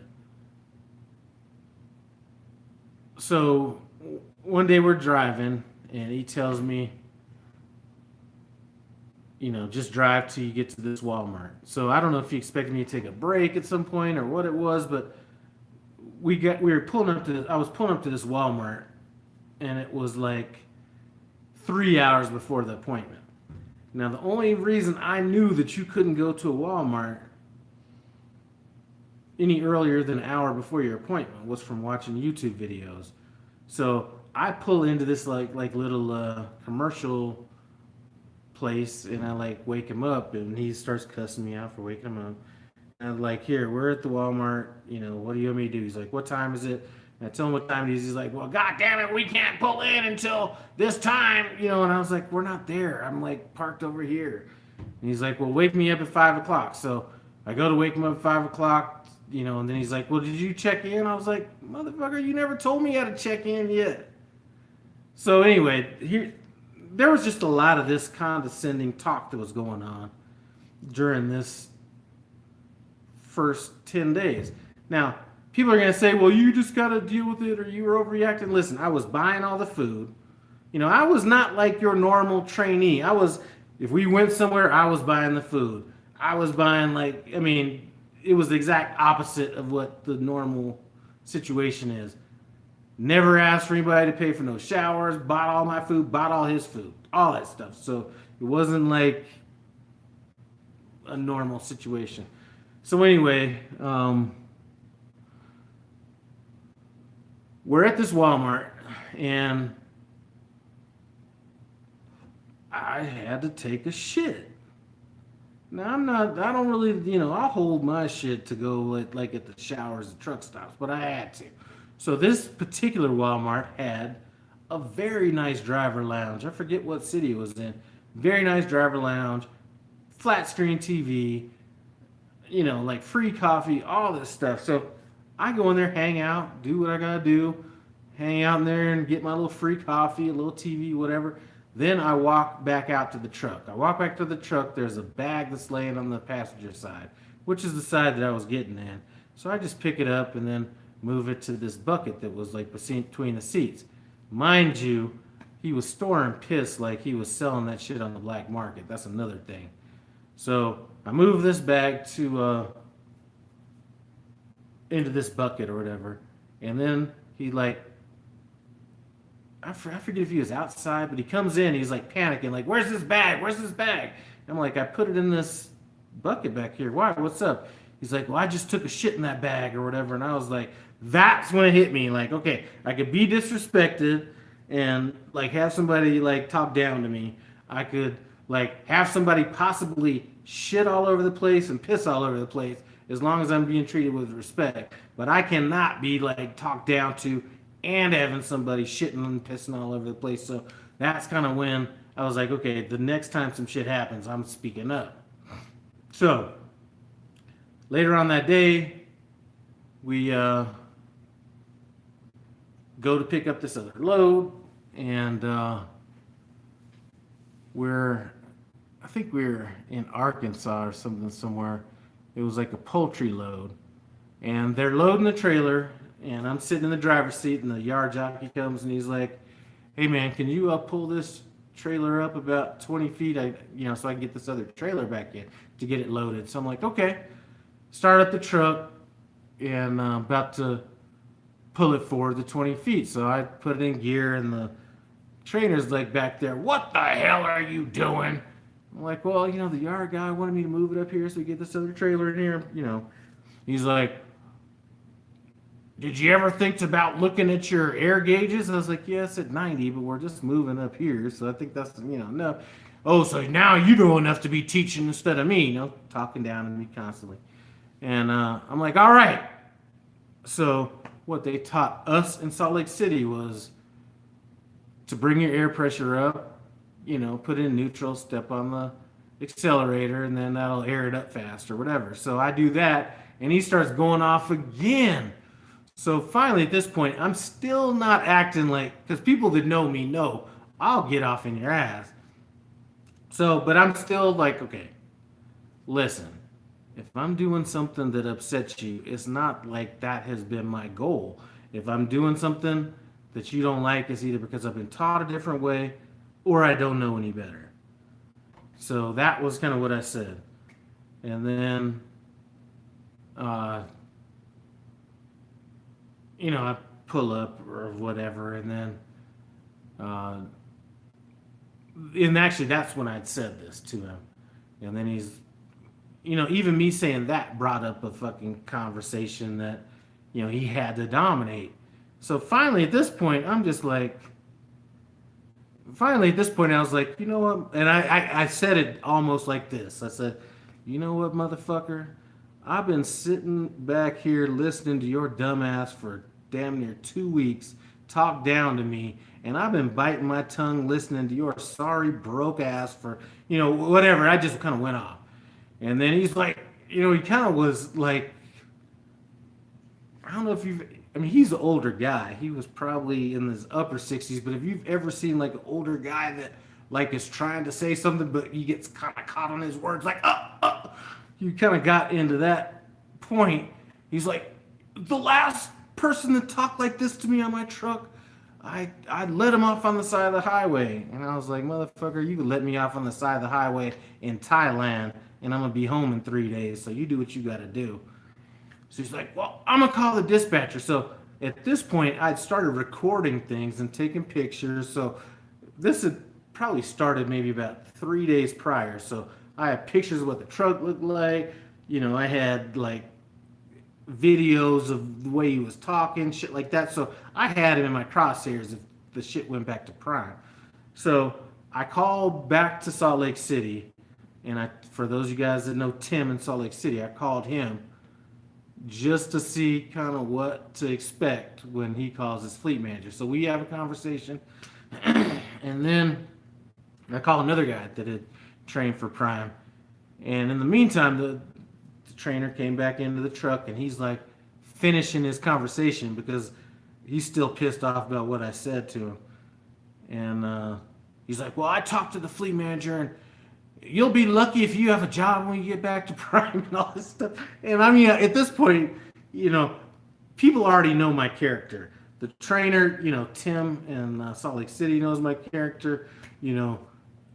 Everybody at this point, I kind of spoke to enough people that kind of knew about who I was. So I wasn't really worried about it, just kind of wanted to know what to expect. So he's thinking I'm going to be sitting here afraid about what's going to go on. So I'm calling people at Prime, people I know, because I'm all about that network. And I'm like, here's what's going on. And he's hearing all this. So finally, he's like, hey, man, just listen. I'm not going to say that anything went wrong. I'm just going to say that we had a personality conflict and all this kind of stuff. Well, you know what? That comes later. Okay, so before this, the fleet manager, my current fleet manager, says, he's got the call that we aren't getting together and things need to end. So I guess he got this load that was paying like $3,000 going from somewhere in Arkansas to, it was like 500 miles, paying $3,000. It was something ridiculous. And my old trainer says, he's coming to me talking like, he doesn't want to take the load.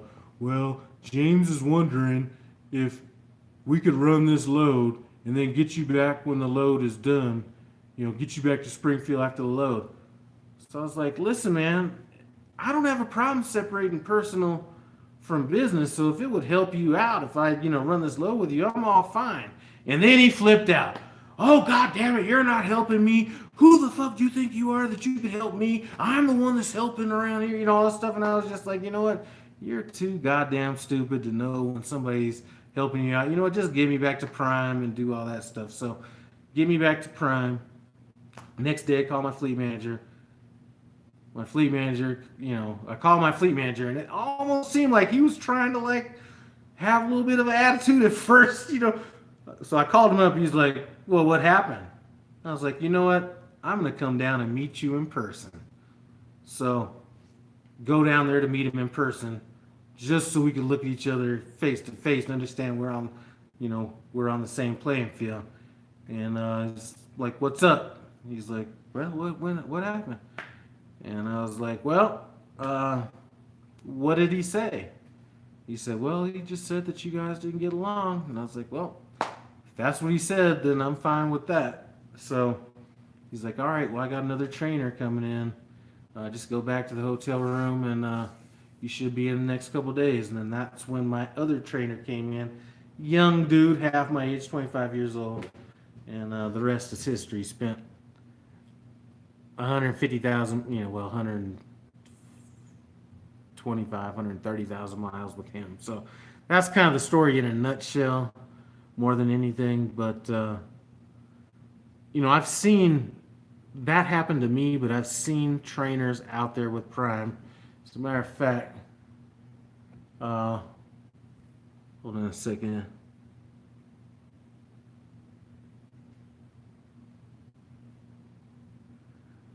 Sounds like my trainer, him, or the fleet manager would let me off. Yeah, I mean, I wouldn't.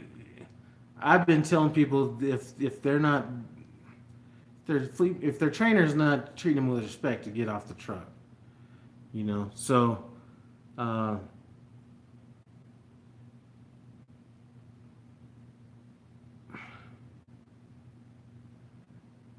Man, I forgot what my damn point was supposed to be with the other stuff I was talking about. I haven't tried to be a freight broker, but let's go back into this topic that was pretty controversial a while back about my thoughts about the freight market. So you have all these owner-operators that are whining about the freight market, saying that the brokers are ripping them off and all this kind of stuff. And to be honest with you, only a truck driver, and this is no disrespect to truck drivers, but the heavy lifting isn't the moving the freight. Every other business has realized this other than the trucking industry. The heavy lifting is actually getting the clients and getting, is actually getting the, it could be it could be an insurance agent. The heavy lifting isn't writing the policy. The heavy lifting is getting the client. It could be artwork. The heavy lifting isn't selling the artwork, it's finding the client. In the trucking industry, everybody thinks that we're the ones doing the heavy lifting. The heavy lifting is finding the people, is actually finding the freight. So that being said, any market is going to level itself out. There's no market that's going to stay static forever. Whether it's the stock market or it's the freight market, if you have a level, like if things stayed exactly the same forever, there's not going to be any money being made ever. The money in the stock market isn't made when, if the stock market just went like this, money wouldn't be made at the same degree as if it went like this. You need those downs in the market, and a lot of these truck drivers, because they weren't prepared to get into truck driving or becoming owner operators when they did, let's just call it what it is, they're not able to withstand those down cycles. So now you have a lot of people that are traditionally, they're the same people that would say, I'm all against, government bailouts and, social programs and fuck welfare and all that kind of stuff. Now all of a sudden it benefits them. So now all of a sudden I'm for all this. That's not the way. I will never. One thing you can know about me is I am never going to change my beliefs just because it benefits me in one way or another. My beliefs are what my beliefs are, and my beliefs in the freight market are just like any other market, is that a free market is going to correct itself.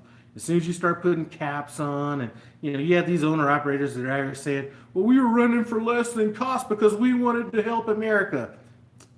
Okay, well, if there were more trucks out there than there was freight, and you're saying that you were doing it to help America, you're a fucking liar, because America didn't need you because there was too many trucks. So anyway, I don't even want to get on that rant because I've already pissed off enough people talking about that. I already lost a bunch of subscribers over that damn video.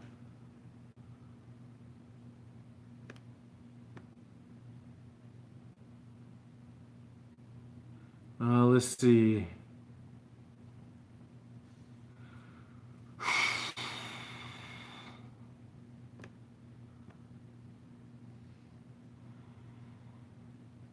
And, here's another thing. So I don't think that a lot of people that are owner operators, I think they went into owner operating because there was some romanticism about owning your own truck and being in charge of your own destiny and all that stuff. But and I'm sure there is, but nobody looked at the downside of that equation.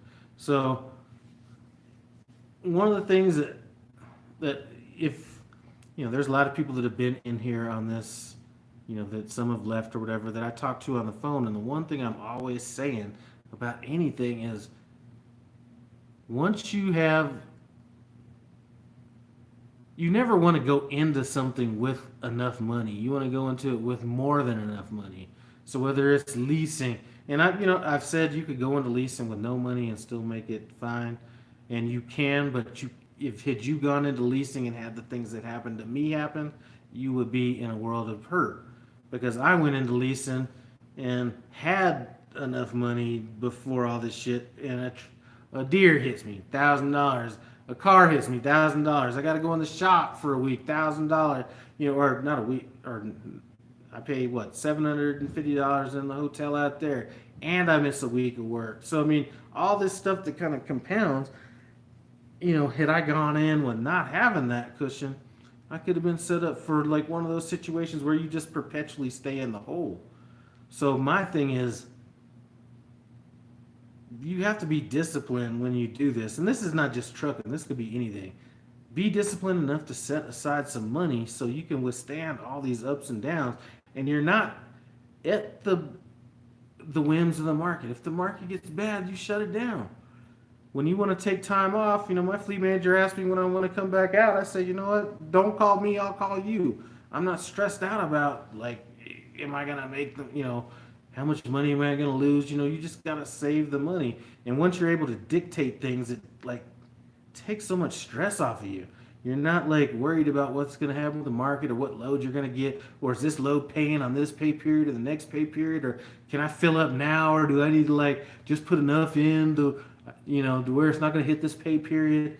A lot of people are looking at this, completely the wrong way.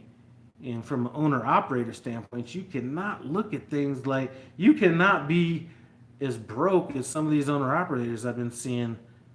You cannot be that broke and running profitable, or well, I guess you can in a perfect world, but as soon as things go wrong, like the freight market, or you have an engine issue, or you have to sit for a week, or whatever the situation is, you're done.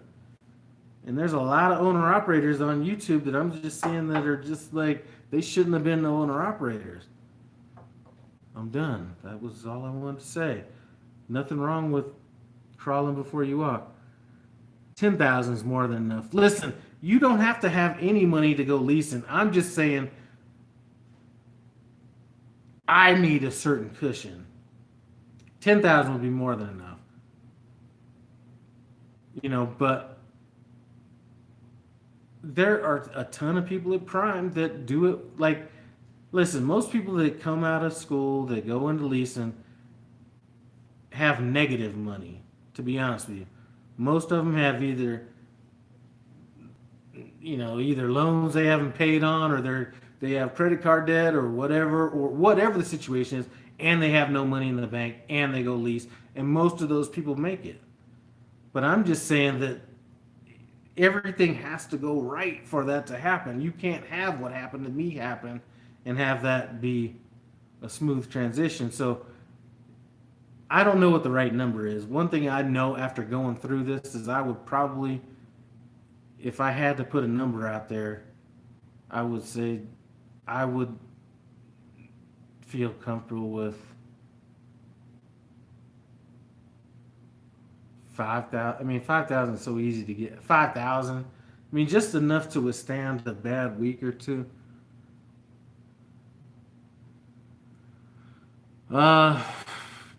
Okay, so the insurance with Prime, I don't know what the insurance with Prime is like through the lease side. I do know that I spoke to somebody and they said that they were actually got a insurance plan that was not that bad going through. I don't know if it was through Prime, but it was something that was on the market, which they thought was all right. So I don't know what it is. Yeah, an e-fund. You know, a lot of people, and this is another thing. So we spoke about crazy bags a little bit earlier. One of the things he said in one of his videos was he does not suggest an emergency fund, and the reason was if something happens, that Prime has that money and they can do what they want with it. My thing is this: if something has happened or I did something that was wrong and that is Prime's money to take, I have no problem giving them that money. It's better them take that money than hunt me 40 years down the line throwing shit on my credit report or whatever the case may be. So uh, I'm a firm believer in having the expense account. Like I said, I put 20 cents a mile in it, and I know that, you know, when it's time for my truck to come in, I will have enough money to basically put the $14,000 down off of what came out of that. Actually, at this point, it's not 14,000, but 13,000 or whatever's left on it out of that emergency fund. So now, Ferry Wired, you can save a lot of money if you live in the truck. Now, I agree and I disagree. And here's what I mean by that. Let me make sure my battery's not. Man, I'm losing.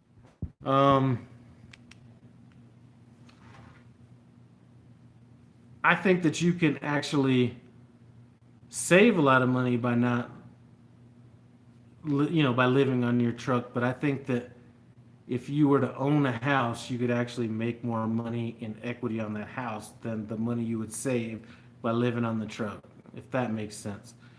TNT Barbecue.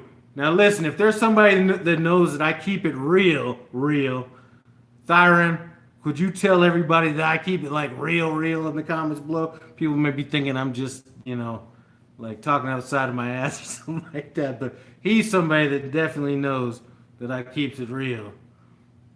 Even when it's not the most popular thing to say.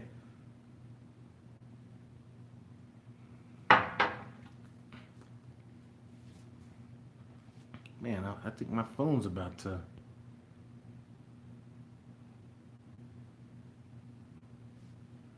I think my phone might be...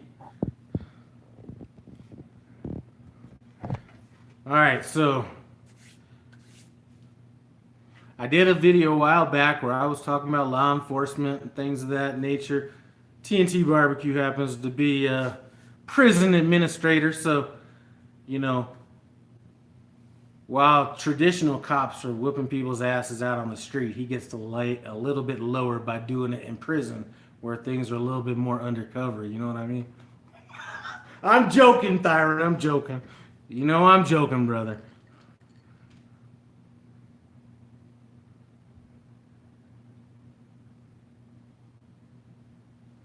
I've heard that before, Jeff, where that situation came up, and I don't agree with that either. Where they haven't looked at somebody's retirement as employment. I don't get some of the hires they make and don't make.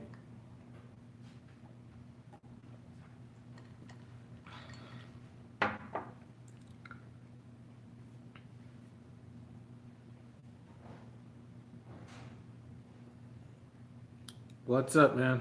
So let me make sure I went through all the stuff I wanted to cover. All right, so we went through the crazy bag stuff, which I really didn't get into the personal side of that. And I can't. It's not bright enough. All right, so we went through that. Went through a little bit of the business type stuff. Went through when, like the difference between lease purchase when the truck's coming in. Salt Lake City terminal is never going to be finished. Fleet manager retaliation, went through that, whether it exists or not. Expense accounts, time off, freight market. Yep. She just quit, and the lady was like... I think we went through everything I wanted to go through, so that's good to go. No, but I just at the part where she quit the nail salon on episode 1. She was like, "That's fine." Yeah, I don't get it, Jeff. To be honest with you, She's like, "Whoa." I don't get it. So that's kind of it, man.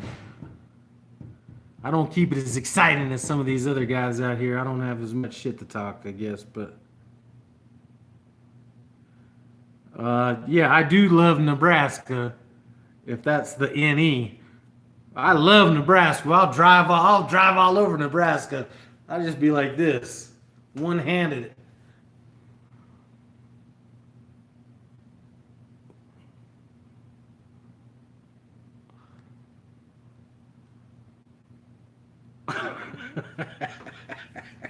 I'll be hitting up the Northeast though.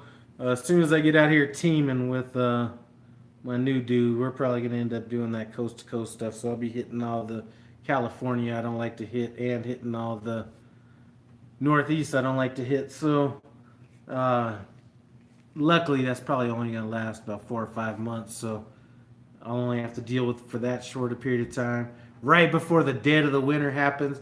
And then my fleet manager or sales department, whoever it is, they like insulate me in like this little cocoon where I don't even, like, I didn't even hit no like serious snow last year, maybe about 5 or 6 times, but I was like avoiding the snow all like winter long. So once I'm done teaming, I'll get back to my little cocoon and I'll be done with it.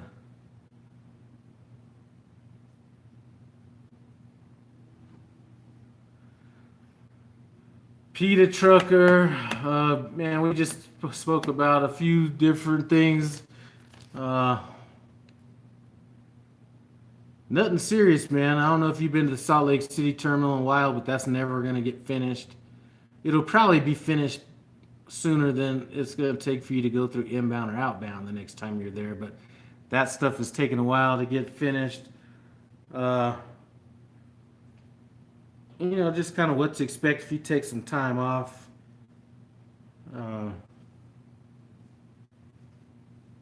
Just basic kind of stuff. Peter Trucker, if you see his name up there, he is another YouTube channel from Prime, and he is a fellow Peterbilt driver. So, gotta give love to everybody out there rocking them Pete's.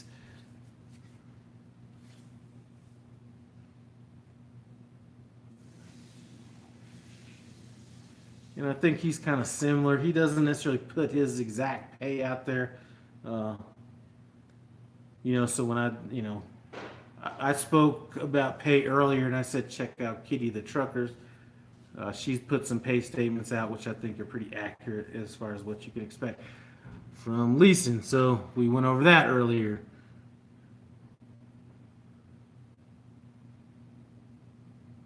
But that's about it. I'm really just trying to relax. So listen, I've been home for a day. This is like my first full day. Just delivered the load yesterday, and I'm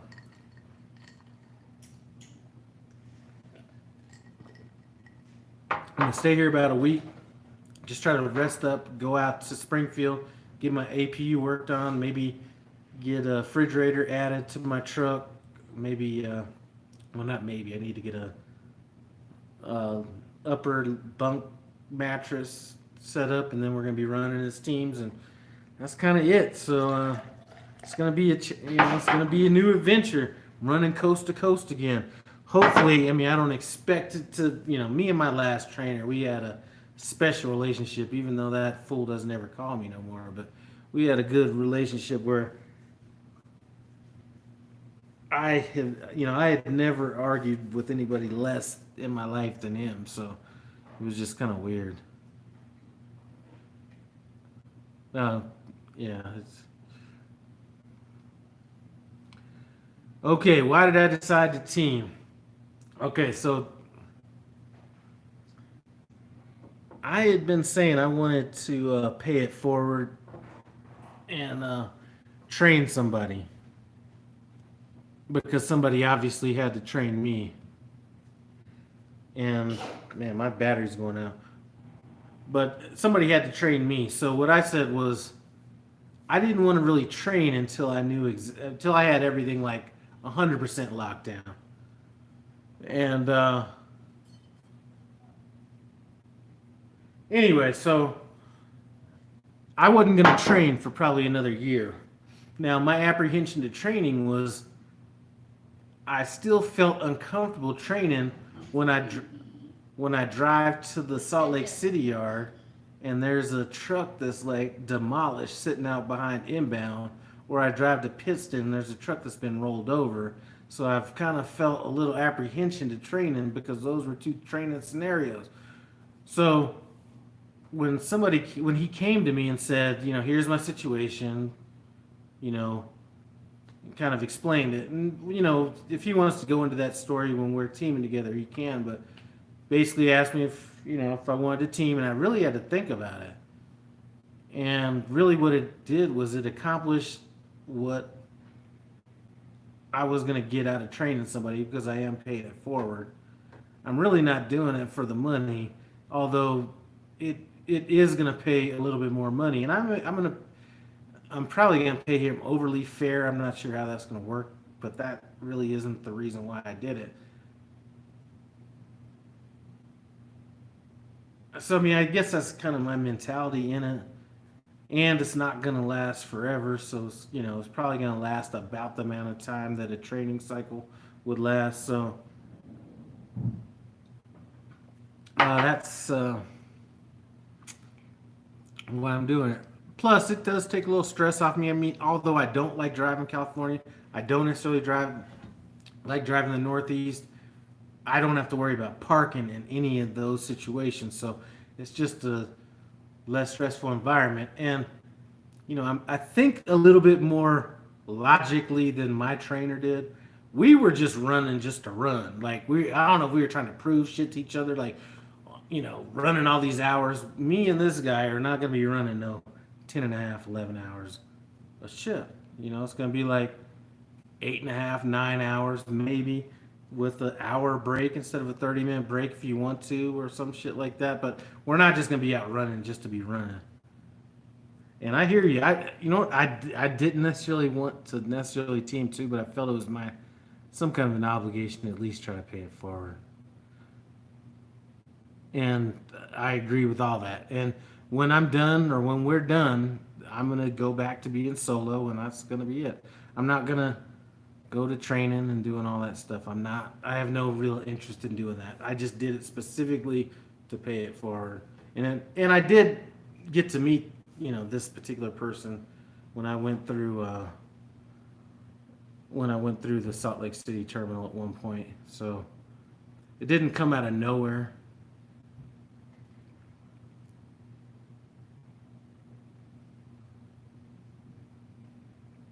So that's it, man. That's kind of how I got to that.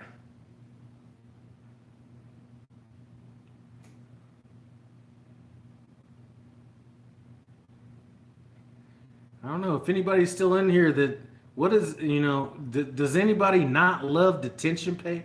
That is like the best thing ever. I've had to change the way I drive just based around this detention. I used to get places like 2 hours early, all this kind of stuff. Man, I realized, you know what, if I'm there 2 hours early and it takes them 4 hours to unload me, it was going to take 4 hours anyway. So now I'm getting no money for my wait, because detention might start after 2 hours, where if I'd have got there 15, 20 minutes before the appointment, get in there, now they take 4 hours to unload, I'm getting a little bit of money on that. So I've kind of changed things up a little bit. So I've been getting a little bit more detention lately, and I'm happy about that, because there's no money like free money. I'll take money for laying in the sleeper long before I take money for driving, especially some of this detention. I mean, you're telling me I'm gonna sit for like 3 hours, 4 hours, and I'm gonna get like $275 for driving 0 miles? Would I take that over driving 500 miles to make 250? You know, well, I guess that would be. I guess the point is, I'd rather make money for sitting around and still possibly get the same load with no money being invested into it as far as fuel and all that kind of stuff goes. I love sitting around. The problem is everybody talks about how much they sit around at all these shippers. Like, I'll read reviews. Oh, this Walmart had me sitting out here so long, I had to, take 10 and all this kind of stuff. And then I get there, pull in, and next thing I know, there's a green light, then the red light comes on, then there's a green light, and they call me, and they're like, okay, come get your paperwork. Anyway. Yeah, I love that detention, man. Now, the only time I didn't love it, and I did a video where I went off, was where they had me sitting out there and didn't tell me anything. Went home for the night, had me back into a dock, and there's like nobody sitting, or there's nobody at the shipper and receiver. They had us locked in the gate, so we couldn't go anywhere. I mean, it was like, as long as I know I'm gonna be sitting there, I don't have a problem with it. But these guys like hijacked me for a day. And most of the time when this detention is getting paid are times when I wanted to sit anyway. Like it was, like let's say you deliver at a Walmart at like 6, 7 o'clock in the evening and your hours are getting low anyway. I might want to just sit for, 4 or 5 hours if it's possible. I'm not complaining. So that's happened a few times. Anyway, I think my phone battery is dying. I have it plugged in, but I have it plugged into the computer, and it's steadily going down. So, hopefully, I see you out there, P, because you were one of the few people I haven't met or talked to on the phone or any of that kind of stuff.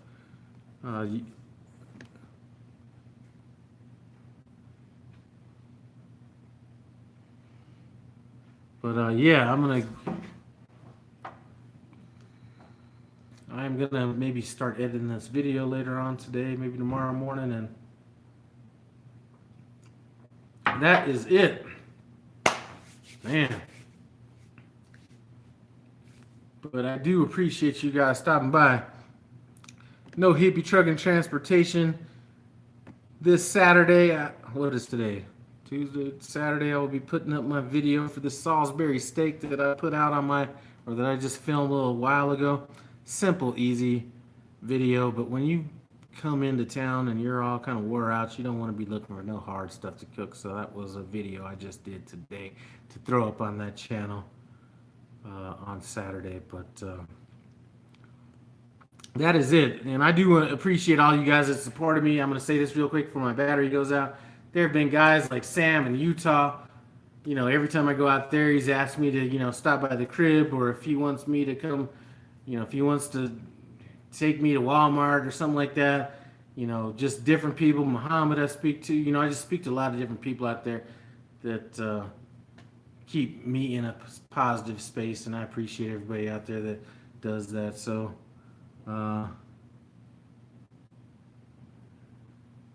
you know what? I had to give it up too. Shoot, it's a month, like, it's trust me, it was not the easiest thing to just go not drinking for months at a time and shit. So, Ferry Wire, you should get detention on all of your loads if you're a company driver. Now, lease drivers may not get detention on all their loads because I think that lease drivers only get paid detention if Prime gets paid. But as far as I heard, company drivers should have been paid detention on all loads.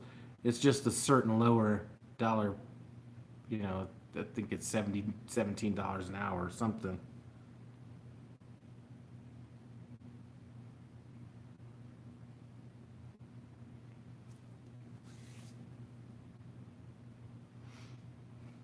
Yeah, so Doug, you're talking about that. This right here, before I came to Prime, I will probably have some of this left over when I leave, like in 7 days or 6 days or however long I'm gonna be here. Before I came to Prime, like, I'm actually kind of feeling this right now. Before I came to Prime, this might have been 2 days, maybe 3, something like that. I'd have gone through this. So definitely slowed down on all that. And I can't drink like I used to, obviously, because I'm just not keeping in practice.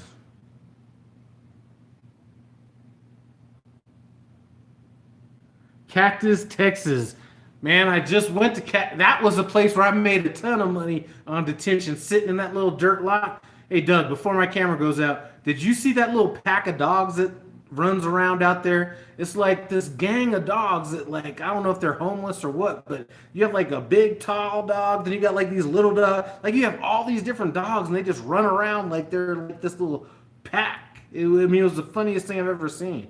And they didn't look like they had like a family. It would look like they were like on their own.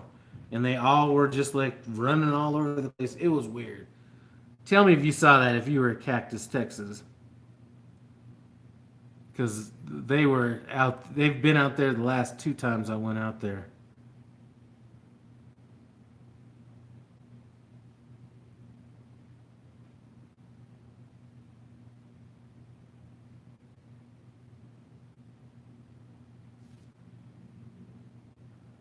All right, well,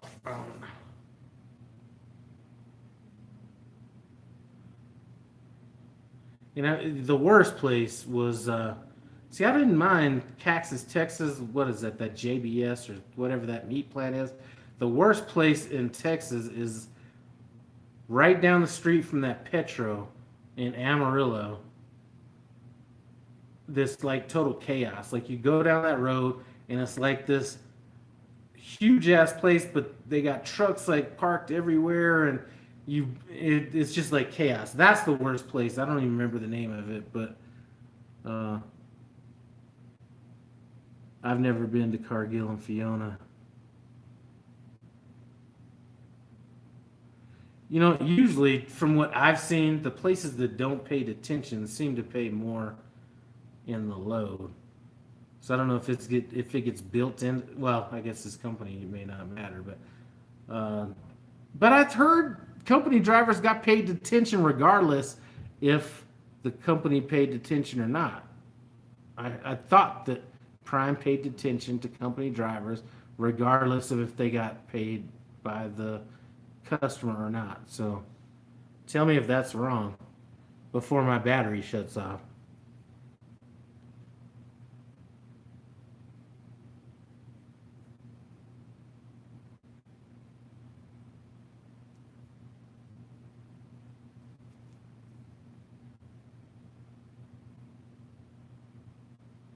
All right, well, I don't know.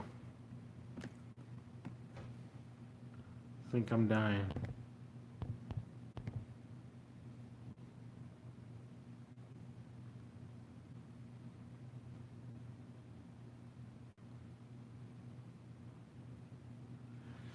Yeah, but I think I'm dying. Anyway, before this battery cuts me off unexpectedly, I want to thank you guys for stopping by. No Hippie Truck and Transportation. I appreciate it. Comment, subscribe, and I'm out.